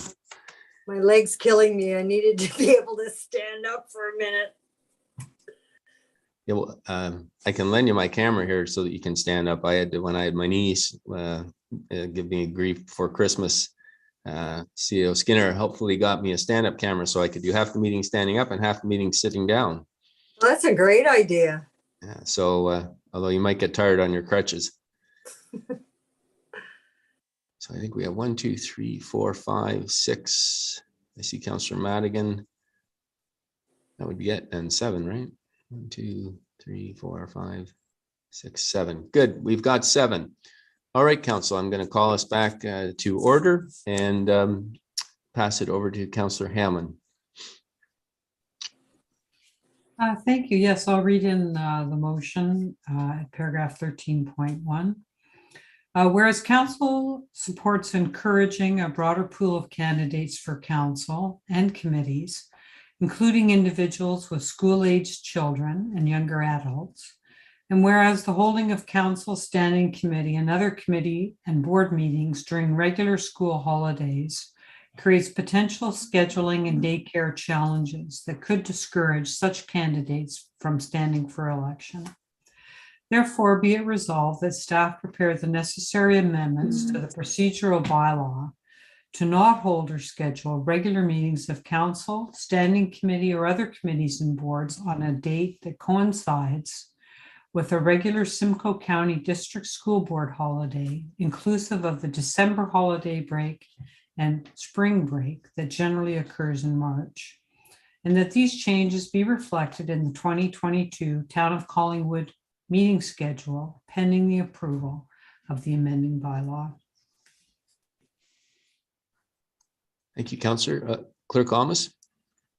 Certainly, thank you, Your Worship, and my apologies for interrupting. And I should have touched base with Councillor Hamlin a little bit sooner, just to confirm that you're not limiting it to the public school board, that it's all elementary schools, including private schools. Is that correct, or is it specific to?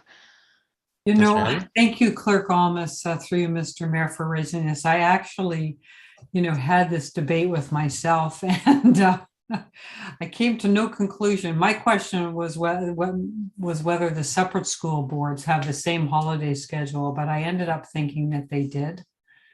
So I don't know what the answer should be to this. It's your motion. So okay, and I'll I think within the schools that are operating within the town of Collingwood. Thank you.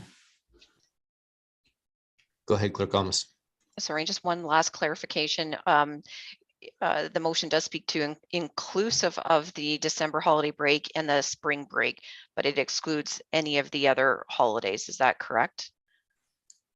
Councillor? Like summer break holidays, etc. Yeah, excludes the summer break holidays. Okay, thank you for the clarifications, Clerk Almus. Councillor, do you want to speak to your motion first, or it'll go last? I'll go last, thank you. Okay, Council. First, I need to get a seconder. Councillor Doherty. And are there questions, comments, Council? Councillor McLeod, and then Councillor Doherty. Thank you. I have a few things to say about this motion, one of which has now been solved because I couldn't support it because it only mentions one of the 4 school boards that operate in Collingwood, but that has been altered. So that's excellent. Thank you.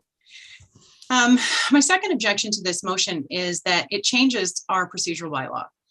And I submit we changed our procedural bylaw with a very lengthy and twice back and forth to council and back to staff and back to council and back to staff process just like a month, 6 weeks ago. And so I'm not quite sure how it is that this got missed in that lengthy process. It seems odd to me that that happened. I did a little bit of work on this file over the weekend and wondered how often this would be a situation. I cross-referenced our schedule over the last 3 years, and the schedule is published by the Simcoe County District School Board over the last 3 years. And in 2019, 2020, and 2021, there were a total of 55 school holidays. So I'm looking at PA days as well as the Christmas break and the spring break. That does not include Christmas holidays. In that time, there was a total of 8 meetings of council or of our advisory boards that were held on those dates in 3 years. Of those 8, 5 were on the same day that council members would be expected to attend. And of those, 2 were missed by councillors. One of them was Councillor Jeffrey in March of 2019, and one of them was Councillor Comey this past December. So I kind of feel like this motion is a problem looking for a solution, or a solution looking for a problem, actually. When Councillor Hamlin first brought up her intention 3 weeks ago to bring this motion, she said she was doing it out of concern about Councillor Comey, now former Councillor Comey, who she said at the time was the only member of the council who had school-age children. And I will correct that, since Deputy Mayor Hull also has children who are in school. And until this fall, Councillor Berman had a school-aged child, high school, but nonetheless school-aged. I'll also say that as for the 32 meetings that were missed in the last 3 years by former Councillor Comey, 31 of them were meetings that did not fall on days that would be covered by the intentions of this motion. None of the 9 meetings that then Councillor Comey missed in 2019 fell on a PA day, or whatever they call them now, PAPD, or a March break or Christmas break. None of the 5 meetings that were missed by then Councillor Comey missed in 2020 were on a PA day or a spring break day or a Christmas break day. And of the 18 meetings that were missed by then Councillor Comey in 2021, only one of them fell on a PA day, a March break day, or a Christmas break day. So I kind of feel, again, this is a solution looking for a problem. And I feel like we already did this work. So I don't know that this is a necessary motion to put our staff through the effort of doing what I just did on the weekend of cross-referencing and scheduling and the rest of it. So I don't know that I can support this. Thank you. Councillor Doherty. Thank you, Your Worship. I will support this. Well, obviously, I seconded it. I will support this motion. Although I didn't go to the same level of effort that Councillor MacLeod did to cross-reference various dates, intuitively, I pretty well came to the same number of potential dates where we may have to move a council meeting. But more importantly, I wasn't thinking about this current council. I was thinking about councils to come and anything that we are able to do to enable folks who have children, especially young children, to participate in this democratic process. It seems to me we should make that effort, and it is not a hardship in my view. So I will support it. Thank you, Councillor. Councillor Jeffrey. Thank you, Mayor Saunderson. So I won't be supporting this for a number of reasons. Firstly, as I stated before, when we were considering part of our expense funds for childcare to encourage participation from young parents, that we need to be taking a holistic approach in terms of our ability to attract younger people to council, because we need all of our demographics represented as best we can. And then secondly, I really feel like I need to defend myself with Councillor McLeod's declaration there. I would be away in March from a council meeting at that time because I was away at FCM, and I don't ask for council not to continue when I'm away at FCM doing its work, and didn't have the opportunity at that time in terms of virtual meetings. So, you know, going forward, that's going to be, I think, a better solver for us in being able to continually do our work for council and participate in the local work at the same time. And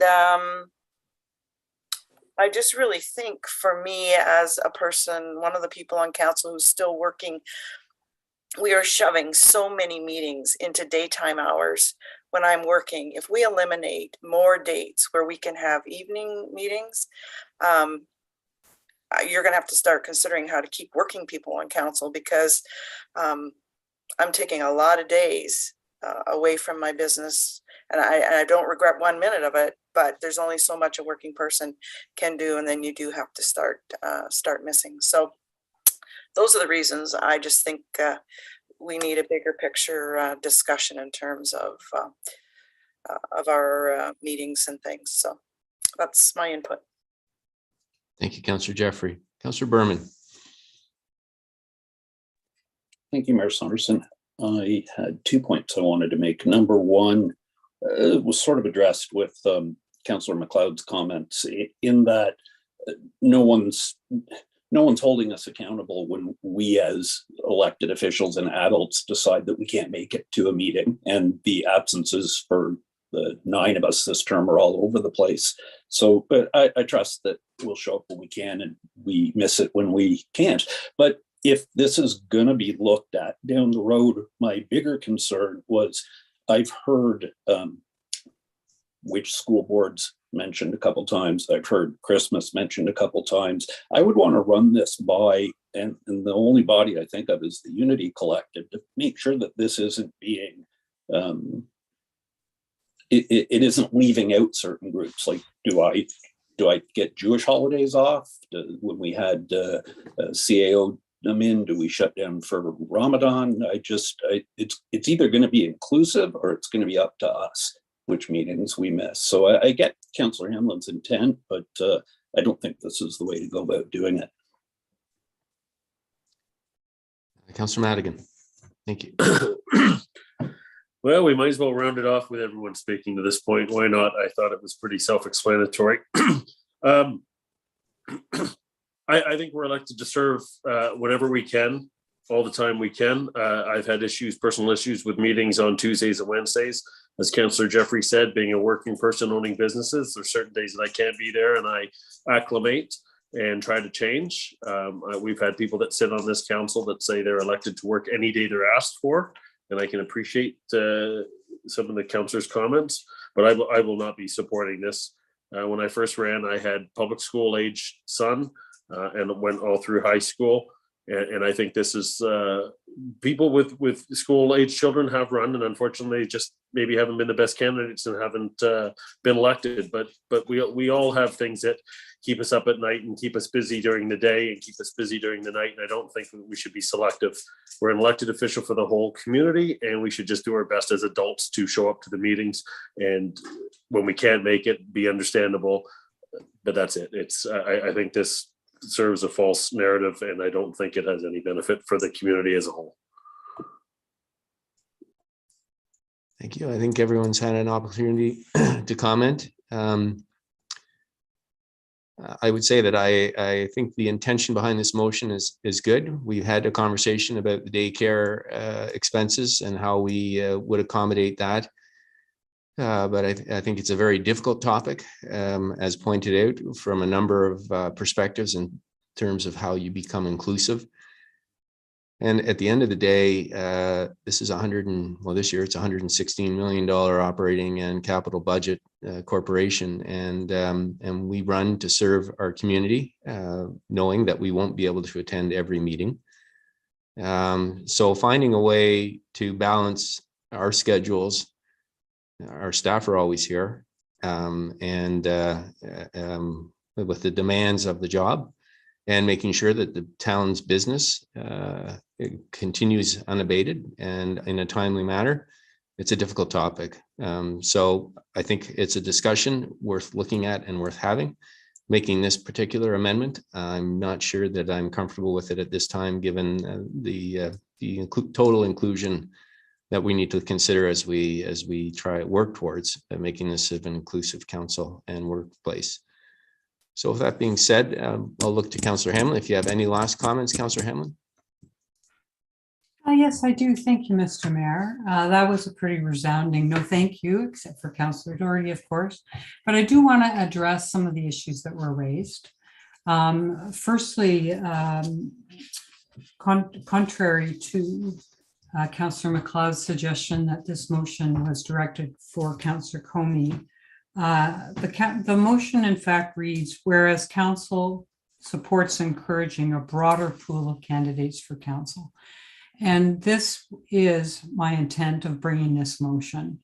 I certainly know when I had, okay, I'm going to admit it, 5 children living in my home who were in school, that I never worked during the 2 weeks of when the schools were shut down in December or the March break, and seeing other people's problems in the community that I had, I thought this might be an encouraging way to get parents to step up, knowing that they wouldn't have to somehow figure out what to do with their kids when the schools were closed for those 2 breaks. Certainly the county of Simcoe is closed during all of December for council meetings. And so really all we'd be doing in December is saying, well, we'll have 1 more week that we'd be closed and there'd be a week in March. I am not suggesting PA days. That is something parents deal with. Daycare options are available at school and so on. This is not a religious holiday. These are what I'm speaking to, sorry, Councillor Berman, but not a Christian holiday, but merely when the schools are closed, our public schools, publicly based schools.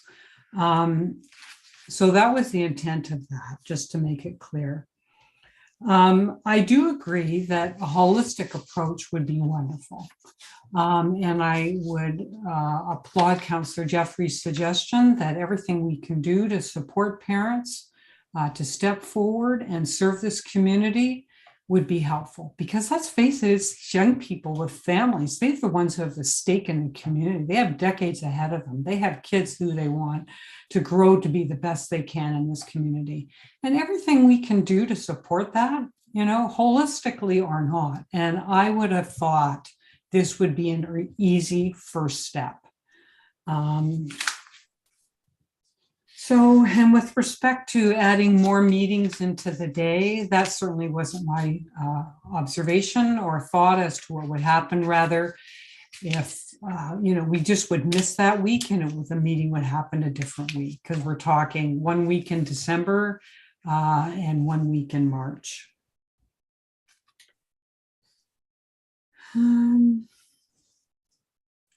Lastly, with respect to it's too much work to change a procedural bylaw, I just want to say my own view is the procedural bylaw is a bit of a living document, and things are going to change as we move forward and as we figure out better ways to run our council.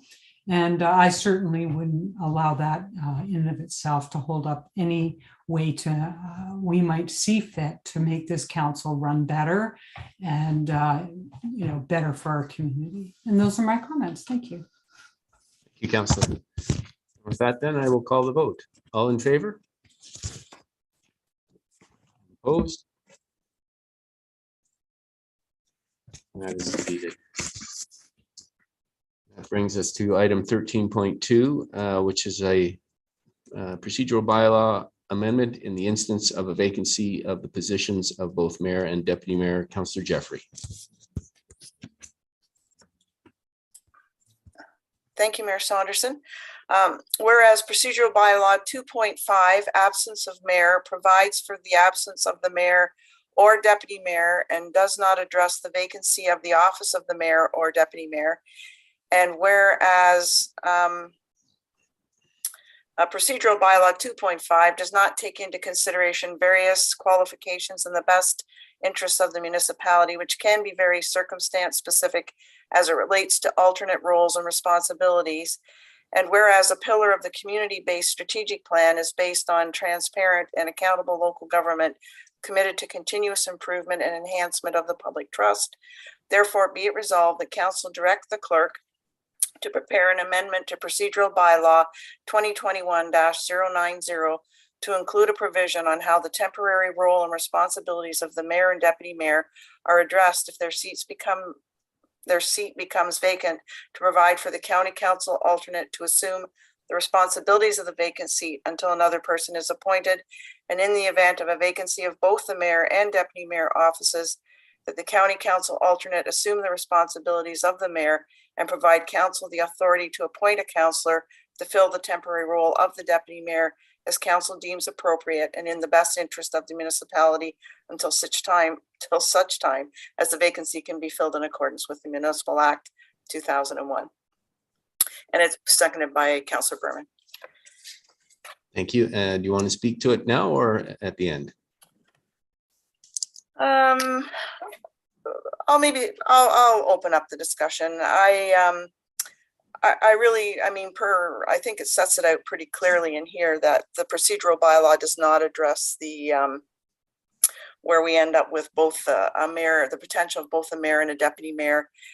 And I learned a lot on Monday from the clerk and deputy clerk with a meeting in terms of vacancy versus absenteeisms. And this is about temporary responsibilities and roles for those leadership positions. And so it's about the gap between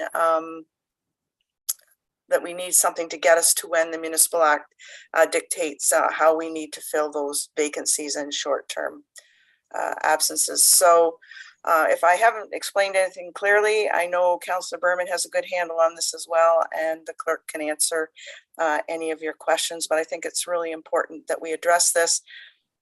And probably much to the chagrin of Councillor McLeod, it is once again addressing the procedural bylaw, but similar to Councillor Hamlin, I do believe it's a living document. And this is, I think, a very important matter to be addressed, not just for this council, but future councils in terms of our governance for the best of the people. So that's it.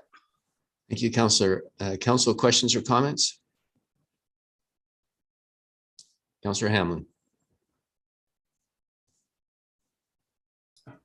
Thank you. Through you, Mr. Mayor, I have a question. I have a couple questions, I guess. First, is this motion to specifically then to address when we don't have either a mayor or a deputy mayor? Councillor Jeffrey. Thank you, Mayor Saunderson. I think if you look, it will be on temporary roles and responsibilities of the mayor and deputy mayor if their seat becomes vacant, to provide for the county alternate to assume the responsibilities of the vacant seat. So in other words, our county alternate is the best suited in terms of taking on either one of those roles because they already have the county file within their portfolio and are up to speed on all of that information. And yes, so it's just wherever the Municipal Act does not for any gaps until the Municipal Act is dictates how we have to do the replacements or fill the vacancies. Just as a follow-up to that, Mr. Mayor, so is the problem that we might be faced with a situation where we won't have either a mayor or a deputy mayor? Is that the hole we're trying to fill? Through you, Councillor Jeffrey. That was through you, Mayor Saunderson. That was the impetus for my notice of motion, because it was worrying me that we haven't seen, as I said last week, we haven't seen this kind of attrition potential for a council, at least not in recent history, and certainly not in the terms I've served. And I just felt it was a gap in the procedural bylaw that whether we need it this term or not, we, you know, if three of us, or if the mayor and the deputy mayor were heading to county business together, being responsible and carpooling, and they had an accident, we have no mayor and deputy. I mean, it can be anything. We just haven't contemplated in our procedural bylaw in terms of that, the impact of that kind of vacancy. Okay, thank you. That's, I understand. And then I have one further question through you, Mr. Mayor, to our clerk. Go ahead. And that is, there'll become a time when we'll have an option of declaring our deputy mayor's seat vacant. When will that be? If he hasn't returned. Certainly, thank you, Your Worship. The date is the last council meeting in February. The deputy mayor would have to return. It's for 3 successive months of council meetings, and then it would have to be, he would have to attend that one. Otherwise, council would have to consider a resolution to extend the leave of absence. And sorry, Your Worship, if I may, so section 2.5 does address the absence ongoing. It is set up that in the absence of the mayor or the deputy mayor, it goes to the person with the next highest votes and so on.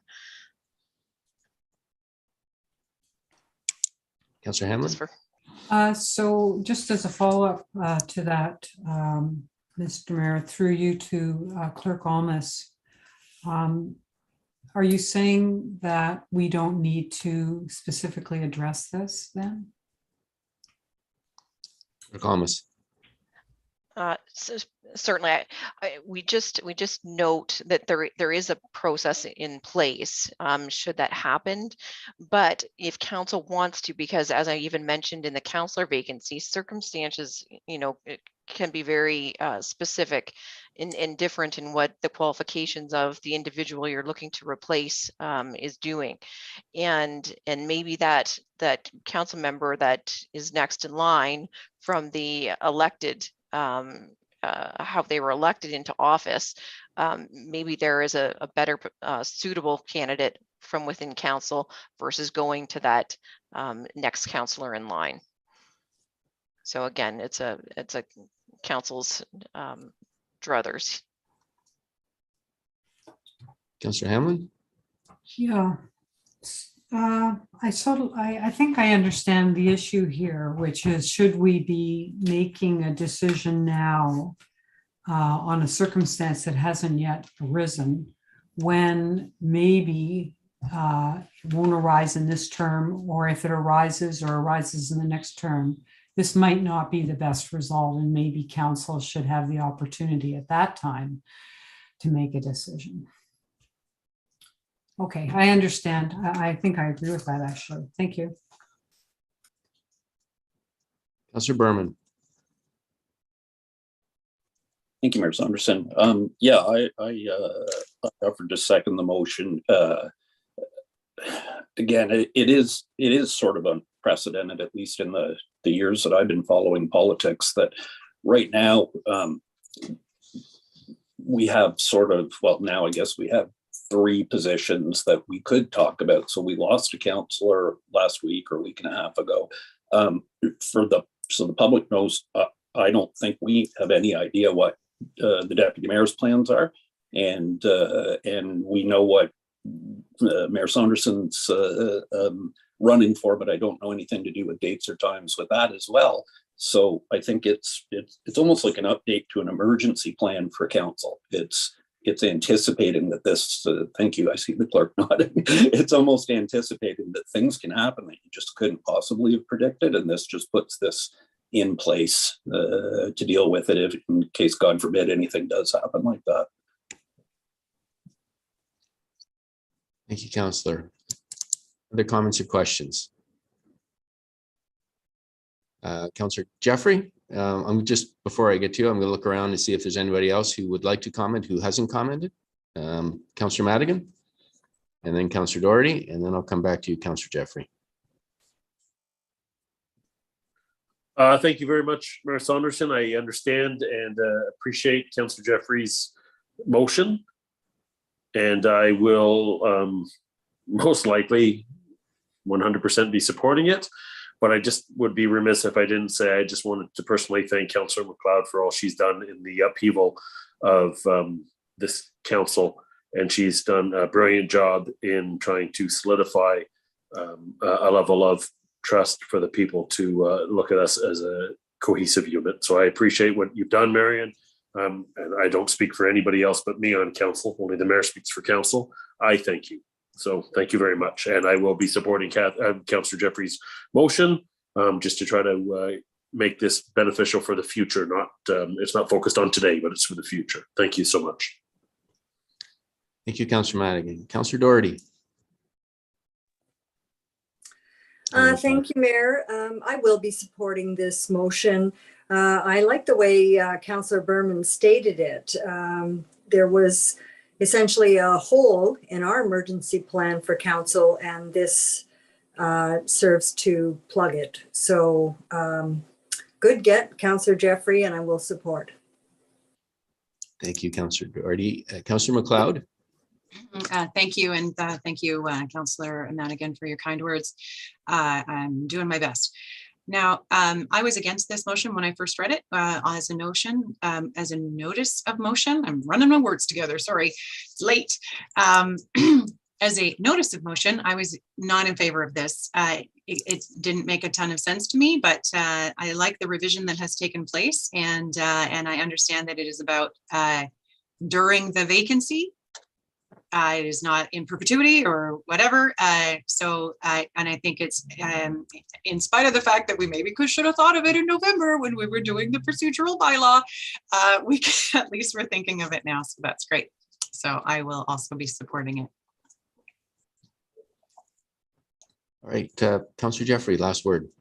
Thank you. And I just meant to mention, Mayor Saunderson, that I did have a input from a resident today suggesting that it should have been available for public input, but they may not have been able to see last week when we explained the timing that this will go into a committee cycle with the clerk's wording, and then come back so that council approves the wording per the procedure required for the change in a bylaw. So I just wanted to assure the public they will have an opportunity for input on it once the clerk has come back with the wording, and the clerk will correct me if I'm wrong on that. Thank you for that clarification, Clerk Thomas. We can we'll have to prepare a report too, because we'll have to address definitions and other items that this might trigger, and we're hoping to have a report back as soon as possible. Thank you.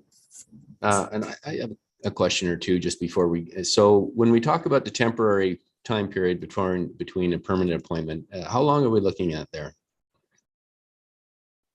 Thomas. Certainly for a leave of absence, it could be up to 3 months. If it was a council vacancy, 60 days from the date that the office was declared vacant. Okay, thank you. And the draft bylaw amendment would be coming back to council. Would it come through SIC, or how would it come back to council? I believe we've brought procedural bylaw changes through SIC. Okay. All right. Well, thank you for those clarifications. So with that being said, I will call the vote then. All in favor?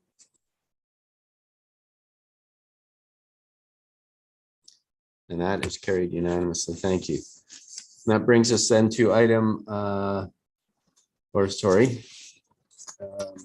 14, which is notices of motion. Are there any notices of motion tonight, council? Seeing none, the next is the county report. I was going to report back tonight just with respect to the regional review, but given the hour, I think I will put that over. I know it's a topic of hot discussion, so if people have concerns, the process at the county is ongoing. And I guess just to make it clear that where we are dealing with issues of municipal responsibility, or where there are municipal organizations like the library board. Nothing can happen without it coming back, regardless of the decision of county council. It has to come to the municipal council as well. So just to make sure that others understand that decisions or recommendations from the upper tier won't be binding on the lower tier unless they adopt those same recommendations. And I will bring more on that, or potentially the deputy mayor will, because we certainly hope he will return before the last meeting in February. That brings us into item 16, which is the consent agenda. And the motion reads that the council herein receive general consent agenda, and further that the information and opinions provided in the general consent agenda items are those of the authors and are not verified or approved as being correct. There's 5 items tonight. 16.1 Proclamation World Thinking Day, February 22nd, 2022. Item 16.2 Proclamation Black History Month, February 2022.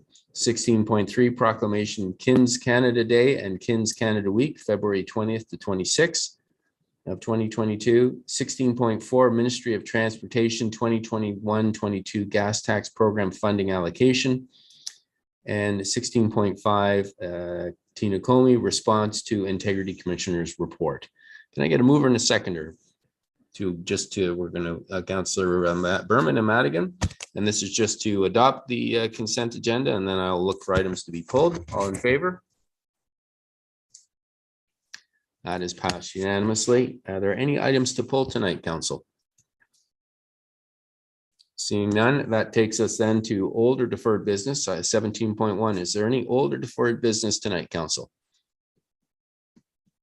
Seeing none, we'll go to 17.2.1 other business, and we have NBCA board meeting highlights, November 22, 2021 and December 10, 2021. And I would just like to congratulate Councillor McLeod, who was confirmed as chair of NBCA for the 2022 year, unopposed. So I think that speaks to her performance in 2021.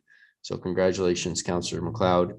I would look then to Councillor McLeod to walk us through some of this stuff, because there's some important issues in there, including the budget. Yes, thank you, Mayor Saunderson. And yes, at the December meeting of the Board of Directors of the Conservation Authority, we passed the budget that you would have seen in our budget process. It is a levy. So it's not really up for too much discussion. However, there are very big discussions that are about to take place between our staff and the staff of the Conservation Authority, because the regulations from the phase 1 regulations that came from the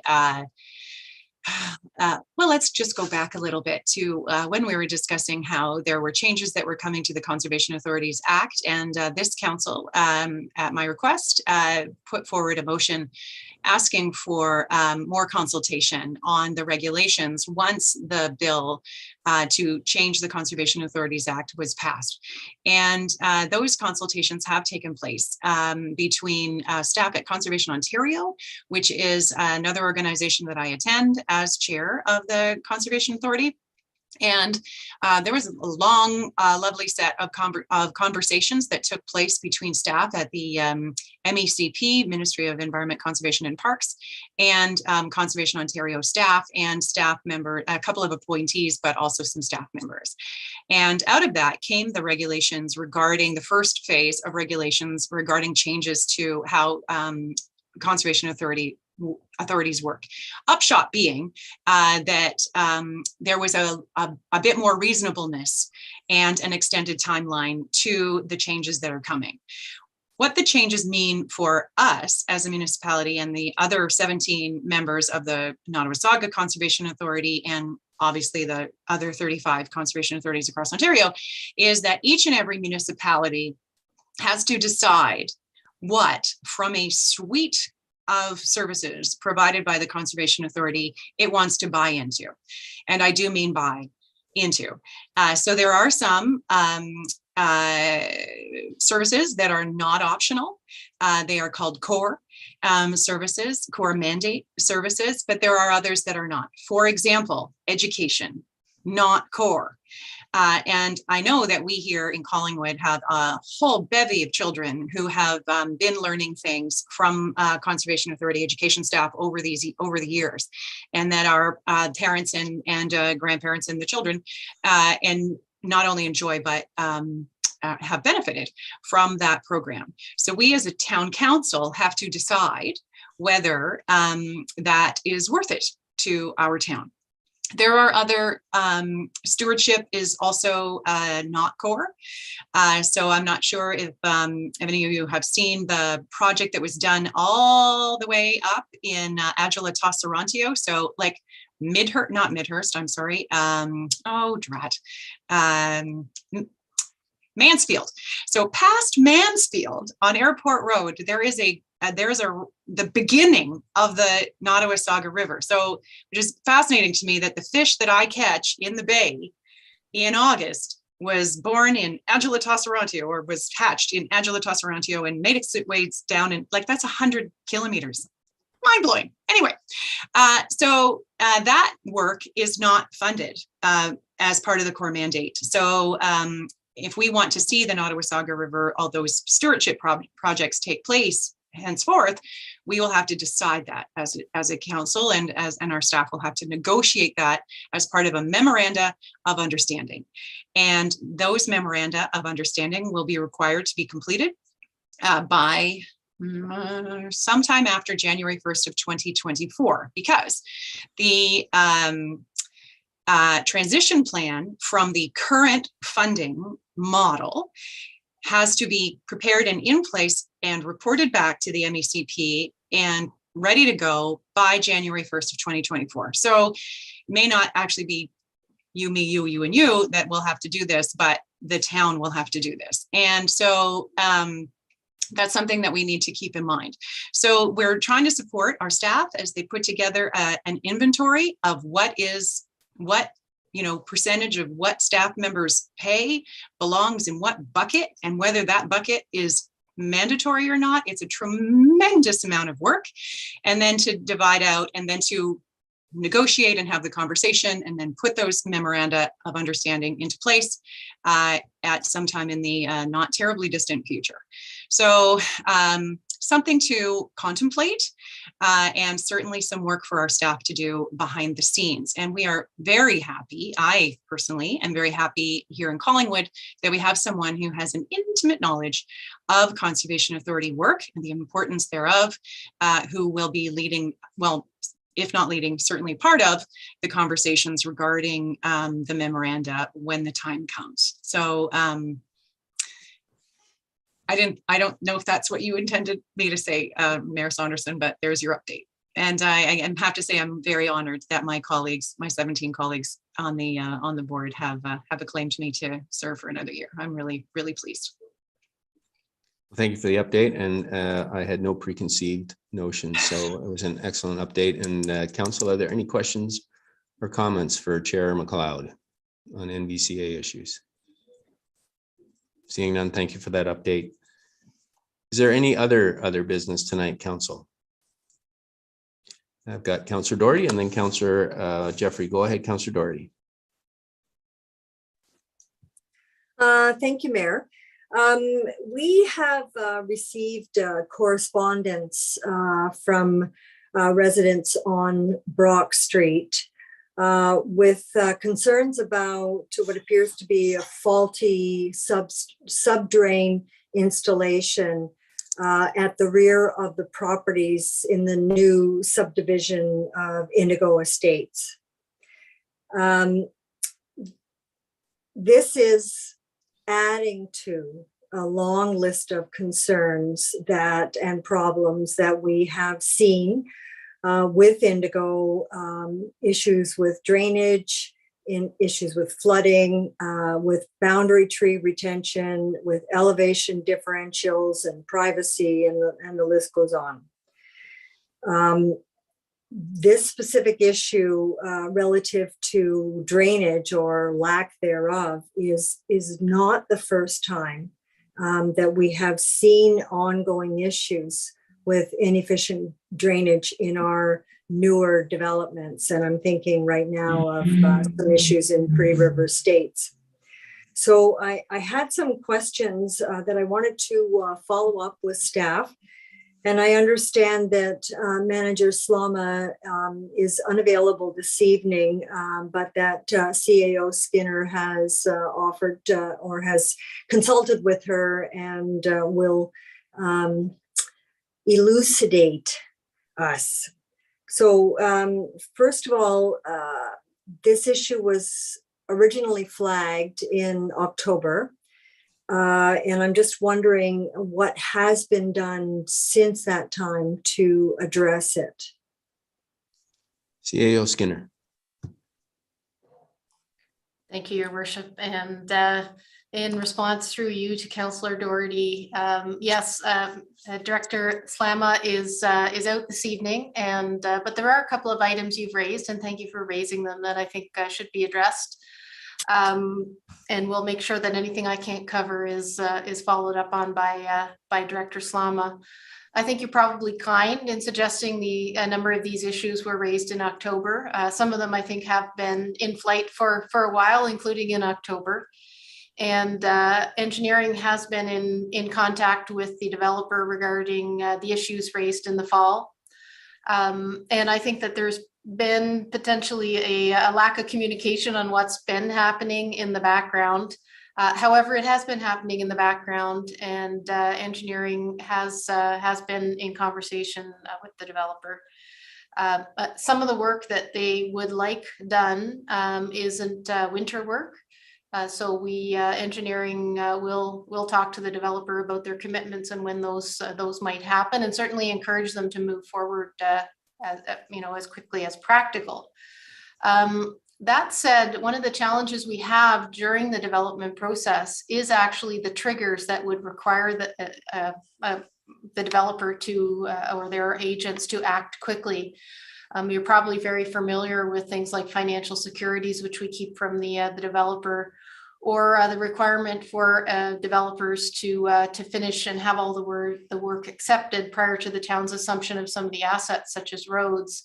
But generally, it's difficult to set interim deadlines, and that might be something that on a larger basis we want to do some more work on. And we did do some work on that front with the updating of the conditions in the subdivision draft plans of subdivision that were renewed late last year, which have some newer updates on communication with the community, for example, throughout the development process. You did mention a couple of items that were relatively new to me, and I won't say that they're new to all the staff, but just stepping in here this evening, items around the boundary trees and the elevation differential. So I don't want to make comment on those specifically, other than to say we've heard you raise those issues, and I just don't know the details. And sometimes there may be some misunderstanding between what's perceived to be in the contract or in the commitments that the developers made and what's actually there. So it could be either side of that, or perhaps a mix in the items that you've raised this evening. From a water perspective, we have a couple of different roles at play with respect to new housing developments, and this will be my last point. We were just talking about the Conservation Authority. Under the Conservation Authorities Act, flooding due to rivers, so riverine challenges, are related to the permits that conservation authorities give under their own regulatory powers. So they would require the developer to do the appropriate studies and comply with any floodplain requirements. With respect to stormwater, it is the town that has the master plan for stormwater overall, and looking at how stormwater can make its way through our community. And we will be advancing in 2022 with our master stormwater plan and the enterprise risk review related to stormwater. That said, developers are accountable to design the drainage for the site, and have their engineers attest and stamp, and in many cases have it peer reviewed as well, how the water will be managed. And then the town will review the grading is created on site in accordance with the drawings that were created by their engineers. And we do check that those works are constructed per the design, and we hold the developers accountable for a good design. So it really is some amount of shared accountability there around having good design for drainage. And I think that that is an area that, with unfortunately climate change, we'll be spending some more time looking into in our town. And I'd be remiss not to say, because of some of the things we've experienced and climate change. So I hope that gives you an initial response, and also that, you know, staff have taken these considerations seriously, even though we haven't made comment back to the residents in this particular case in the short term since late fall. Thank you. Thank you, CAO Skinner. Councillor Doherty, any follow up to that? No, thank you. CAO Skinner's given me a good overview of what's been happening, and in particular how the process works right now. I guess for me, the fact that this is not the first time that we've seen issues with, I'm using the word flooding, but really I guess I should be using the word stormwater. That we've seen issues like this. And, you know, as we continue to develop new residential lands, most of it is infill. It seems as though we are, for the most part, starting to build new developments at a higher elevation to avoid issues of flooding and stormwater, but what implications that might have for existing residential areas that tend to be lower is something that we need to be, I believe, cognizant of, and maybe even need to take a hard look at the ways in which we are engineering and approving drainage and grading. Thank you for those comments. And about that. Okay. Thank you for those comments, and hopefully that's a segue into stormwater harvesting so that we can also take that out of our pipes. It's becoming a mantra for me. Councillor Jeffrey, you had your hand up. Thank you, Mayor Saunderson. I changed my mind. Okay, thank you. We'll look for it next time. So that brings us then to the confirmatory bylaw. The resolution reads that bylaw number 2022-04, being a bylaw to confirm the proceedings of the regular meeting of council held January 31, 2022, be enacted and passed this 31st day of January 2022. You got a mover and a seconder, please. Councillor Madigan and Councillor Berman. I'll call the vote then. All in favor? That is carried unanimously. Thank you. And it brings us to our adjournment. But before I get there, I do want to make a few comments. We're tasked with a difficult job around this table, and that is to be candid and direct in our opinions and to vote on our opinions, and at the same time respect the opinions of others around the table. And that's not always easy. And we've also seen with recent events, which are very regrettable, with Councillor Comey's resignation, that has brought that, I think, a bit to the forefront. And I'm hopeful that the deputy mayor will be coming back to the table in the near future. But we also know that social media and our press can shine a light in a way that's very unflattering and very inaccurate. And the headlines that have been in the papers for the last 10 days are, in my opinion, atrocious, misleading, and frankly, unprofessional. That being said, I would like us around this table to keep in mind that we have to keep things in perspective, that we are here to do a job. We have been entrusted with the residents of Collingwood to serve their needs for the 4-year term. And we all take that very seriously, I know.